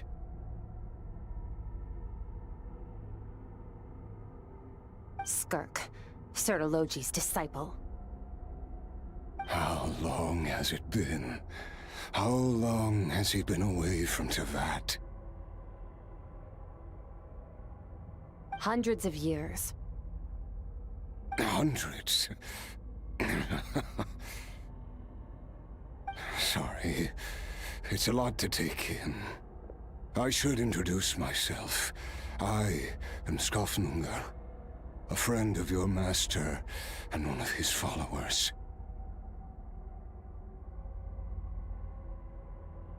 This is the first time I've heard your name, Skirk. But hundreds of years ago, I knew you existed. And I knew you would come here. Hundreds of years ago? Sounds like you and Master have quite the history. Care to tell us about it?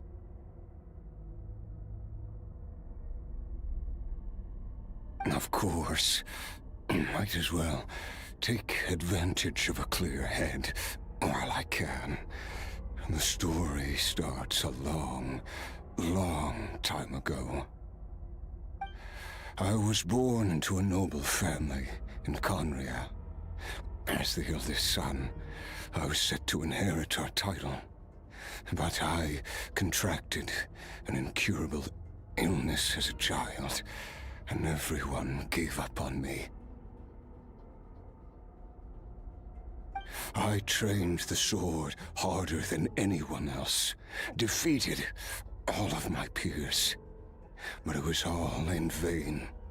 When other people looked at me, all I saw in their eyes was pity or a strange glee in my misfortune. Even my parents were just waiting for me to die. Over time, my heart hardened, and I became aimless. That was the point where I met your master, Sir Taloji. We were similar in age, but different in background. He was born in prison, the son of criminals who had been sentenced to death. He spent his childhood wandering the streets, facing more criticism than the literary works in the Universitas Magistrorum. Yet, he always wore a smile on his face, as if kindness and malice were one and the same, and he could not see the difference.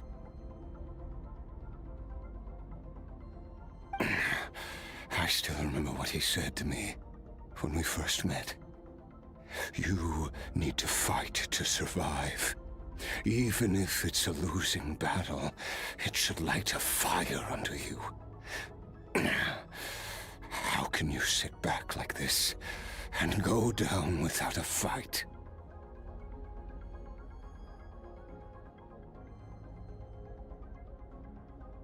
That does sound like something he would say.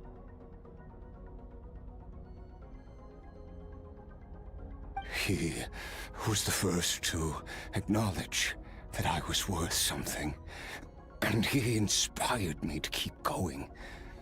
When we sparred together, it was the first time I'd actually felt the thrill of combat. When I was 10, he stole forbidden research materials and managed to cure my illness. It was like there was nothing in this world he couldn't accomplish. When it came to the human form, he was always intent on pushing the boundaries of possibility. But somewhere along the way, I fell behind. My talents were nothing compared to his, and at some point, I realized he had pulled so far ahead, I was too embarrassed to even ask him to spar. After his grand endeavor was successful, he sought me out and said to me, "This planet no longer holds anything of interest to me, so I'm leaving. But first, I have an offer. I can use a power I have just refined to break the curse of immortality for you."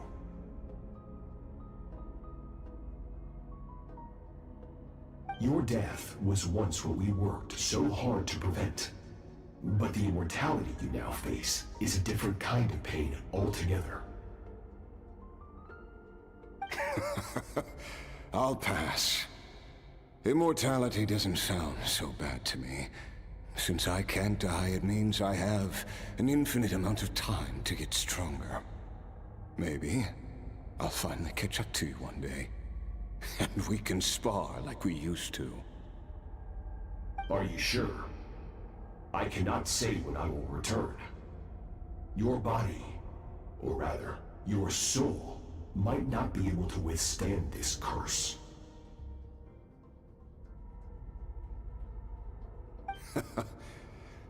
All I can do is try. After all, a wise man once told me, people need to fight for their own survival. Wise indeed. Nevertheless, if you grow weary of the pain of immortality, and wish to experience a good sparring match before you wither away, seek out my disciple.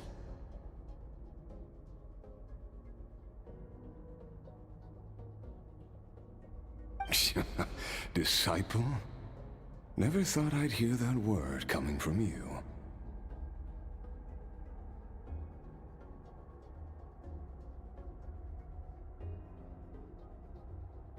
Nor I.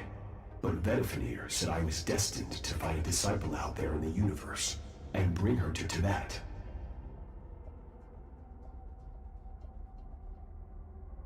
You know as well as I, Vedifenir's prophecies are never wrong.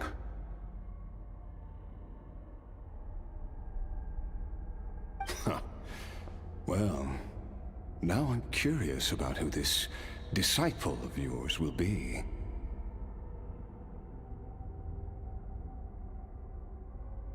All Vedifenir said was that one day, the stars shall bow in her honor.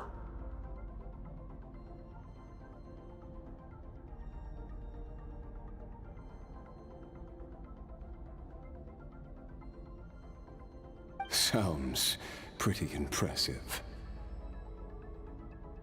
Of course. Only the most outstanding people would have the right to become my disciple. Still self-assured as ever, I see. But you're not wrong. I'll be leaving then. Oh, and if you are serious about getting stronger, I left you a little gift in the primordial sea. As I've said before, walk whatever path you want.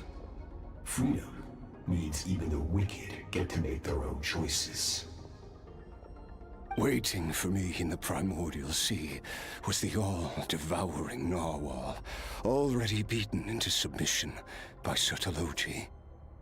In its weakened state, I was able to cut off part of its flesh and sew it into my own heart. Your heart? That sounds like torture! How did you even survive that? Because, of course, I bear the curse of immortality. So, you used the curse to turn yourself into a vessel for power.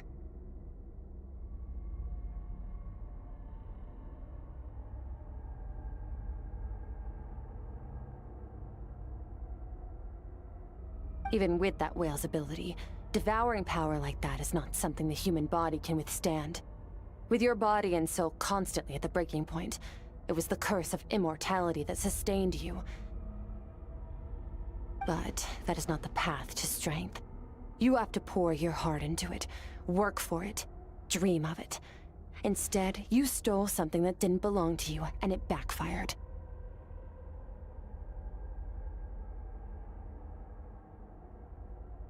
You're right.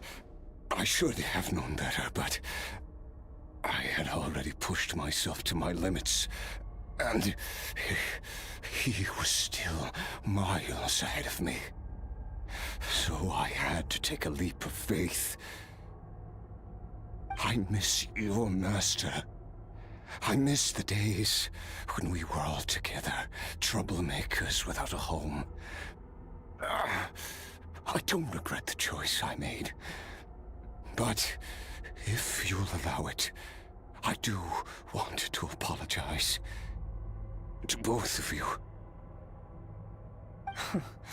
After the beating we just gave you, I think we can call it even.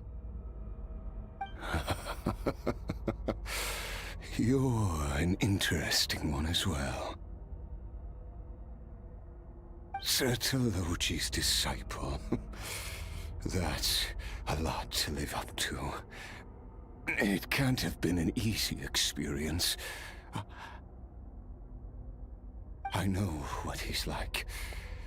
He rules with an iron fist, using despair and fear to force you to catch up to him, all the while standing ever out of reach.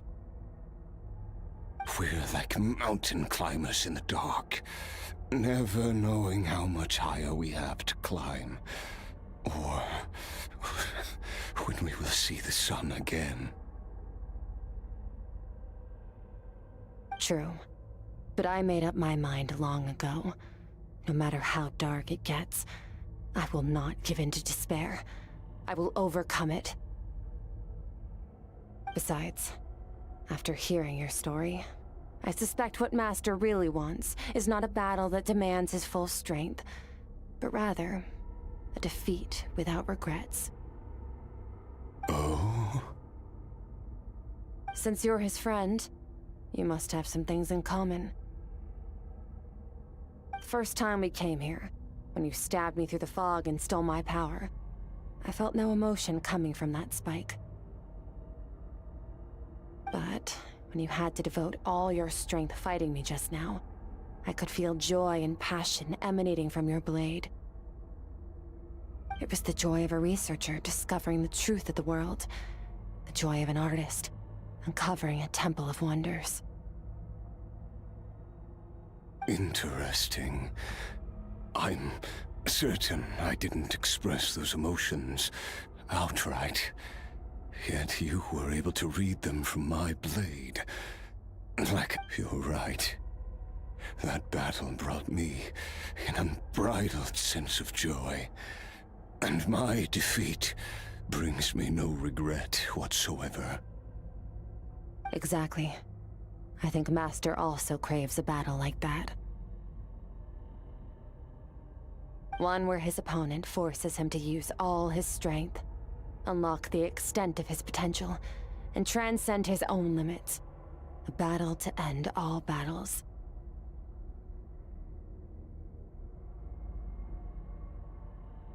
After which, all can come to an end, including, perhaps, his life. For that very reason, good and evil are meaningless to him. He has one purpose, one goal: to complete himself. It's one of the secrets to his strength. Perhaps you're right. Perhaps that is his call. What a battle that would be. Oh, to witness such a... Are you okay? Too many different kinds of power are surging through my body. The curse of immortality allows it all to coexist, but it does not remove the pain. I won't be able to hold on to my sanity for much longer. What a shame. I would have loved to witness that battle. Sertologi once offered to free me from this curse. Now, I must ask that of you, Skirk. Can you release me from the pain? I can, but not through death, if that's what you were hoping for. It's not a suitable punishment for your crime. As an alternative, I can take your consciousness, along with all the power you've consumed, and smash it to pieces. The impurities will dissipate, and under the curse of immortality, your mind and body will regenerate. When that process is complete, you will be back to who you were before, no longer tortured by powers you can't control.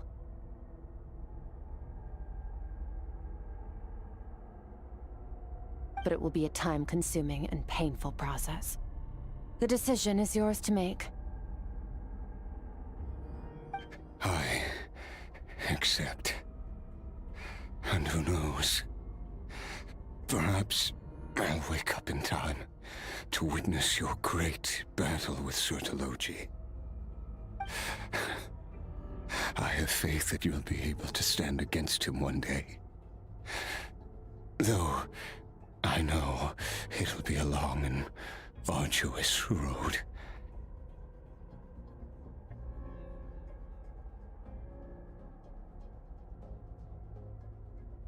If we are climbers in the dark, it appears the dawn has finally broken for me.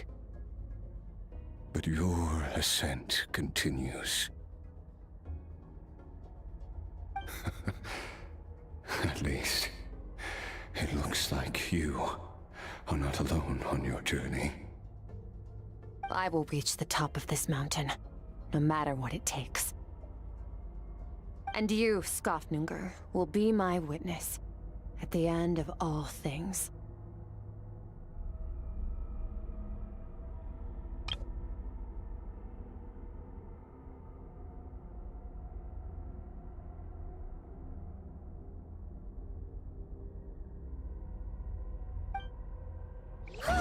That's finally over. Let's get out of here. Huh! At least we don't have to make a mad dash for the exit like last time.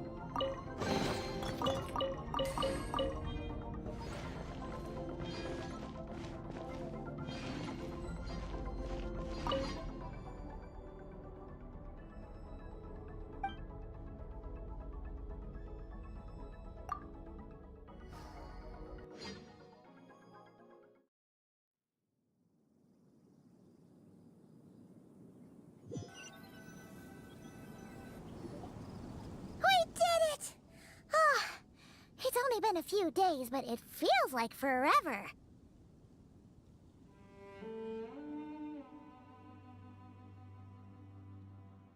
Once again, we've proved there's nothing we can't overcome. We're just that awesome.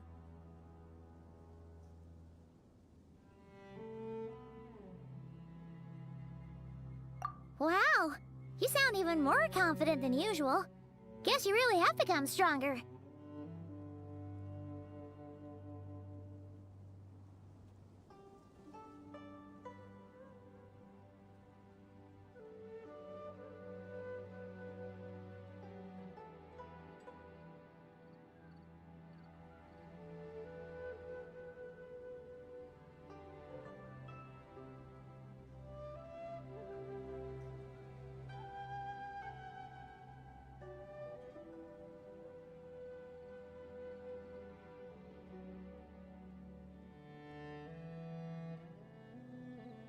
Today sure went by fast. It's night already.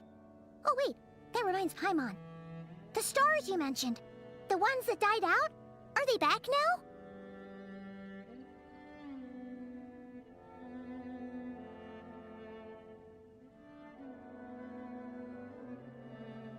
Yes.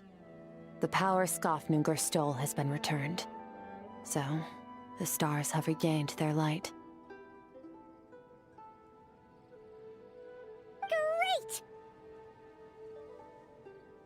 Huh, it's crazy that you even noticed their light was gone.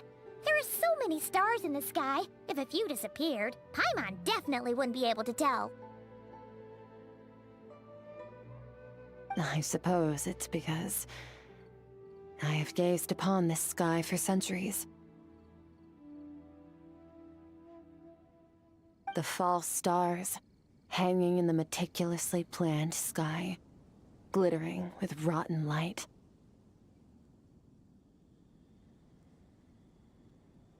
It's not real. And yet, it is for that very reason that I can look upon it and enjoy the momentary peace it brings.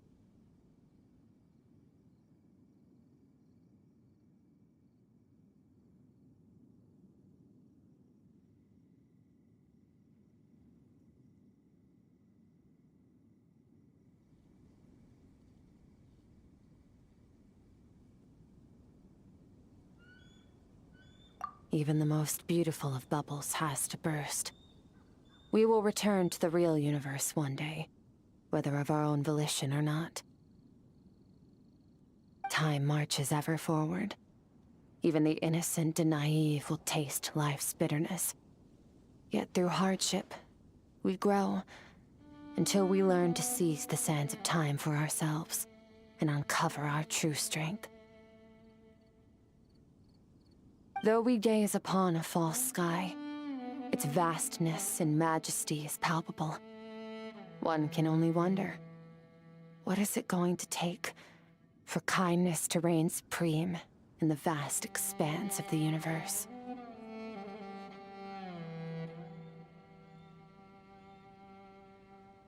Ugh, this is all going over Paimon's head. But if she knows one thing, it's that the Traveler always finds a way. Ever since we met, he has filled Paimon's days with happiness. No matter how tough things get, he always finds a way to make it better. If it's too big a job for one person, then we'll do it with two. And if two's still not enough, then three.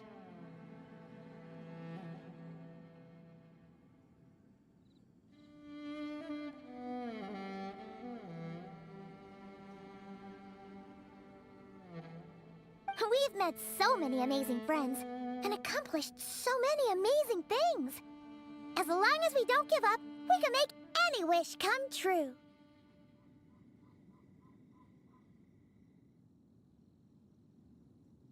I suppose when it comes to you, anything is possible. Well, I should be going. Now that my power is no longer isolated from my emotions, I need more practice to get used to it.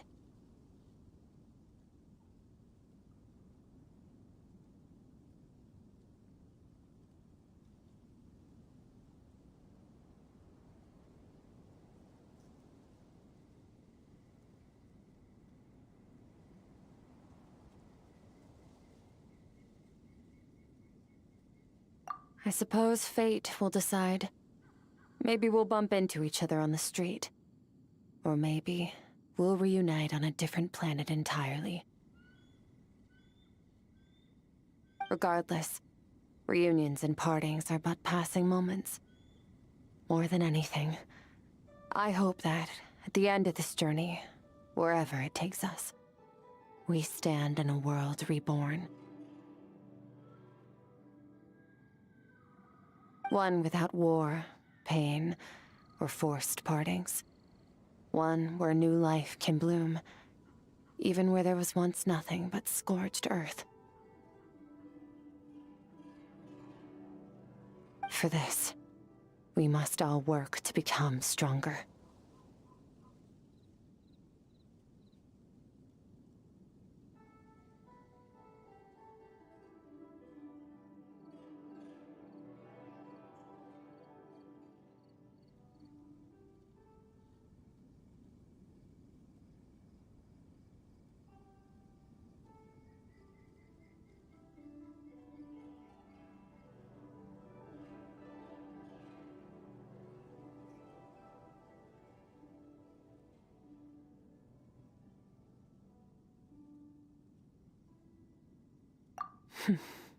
If that's what you want to call me, I won't object.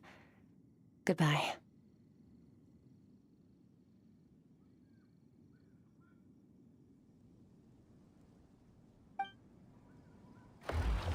Bye!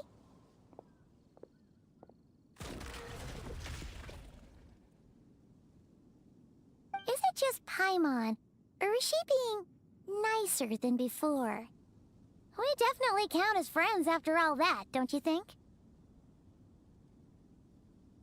Hey, what do you think about camping here tonight? There's nothing quite like sleeping under the stars.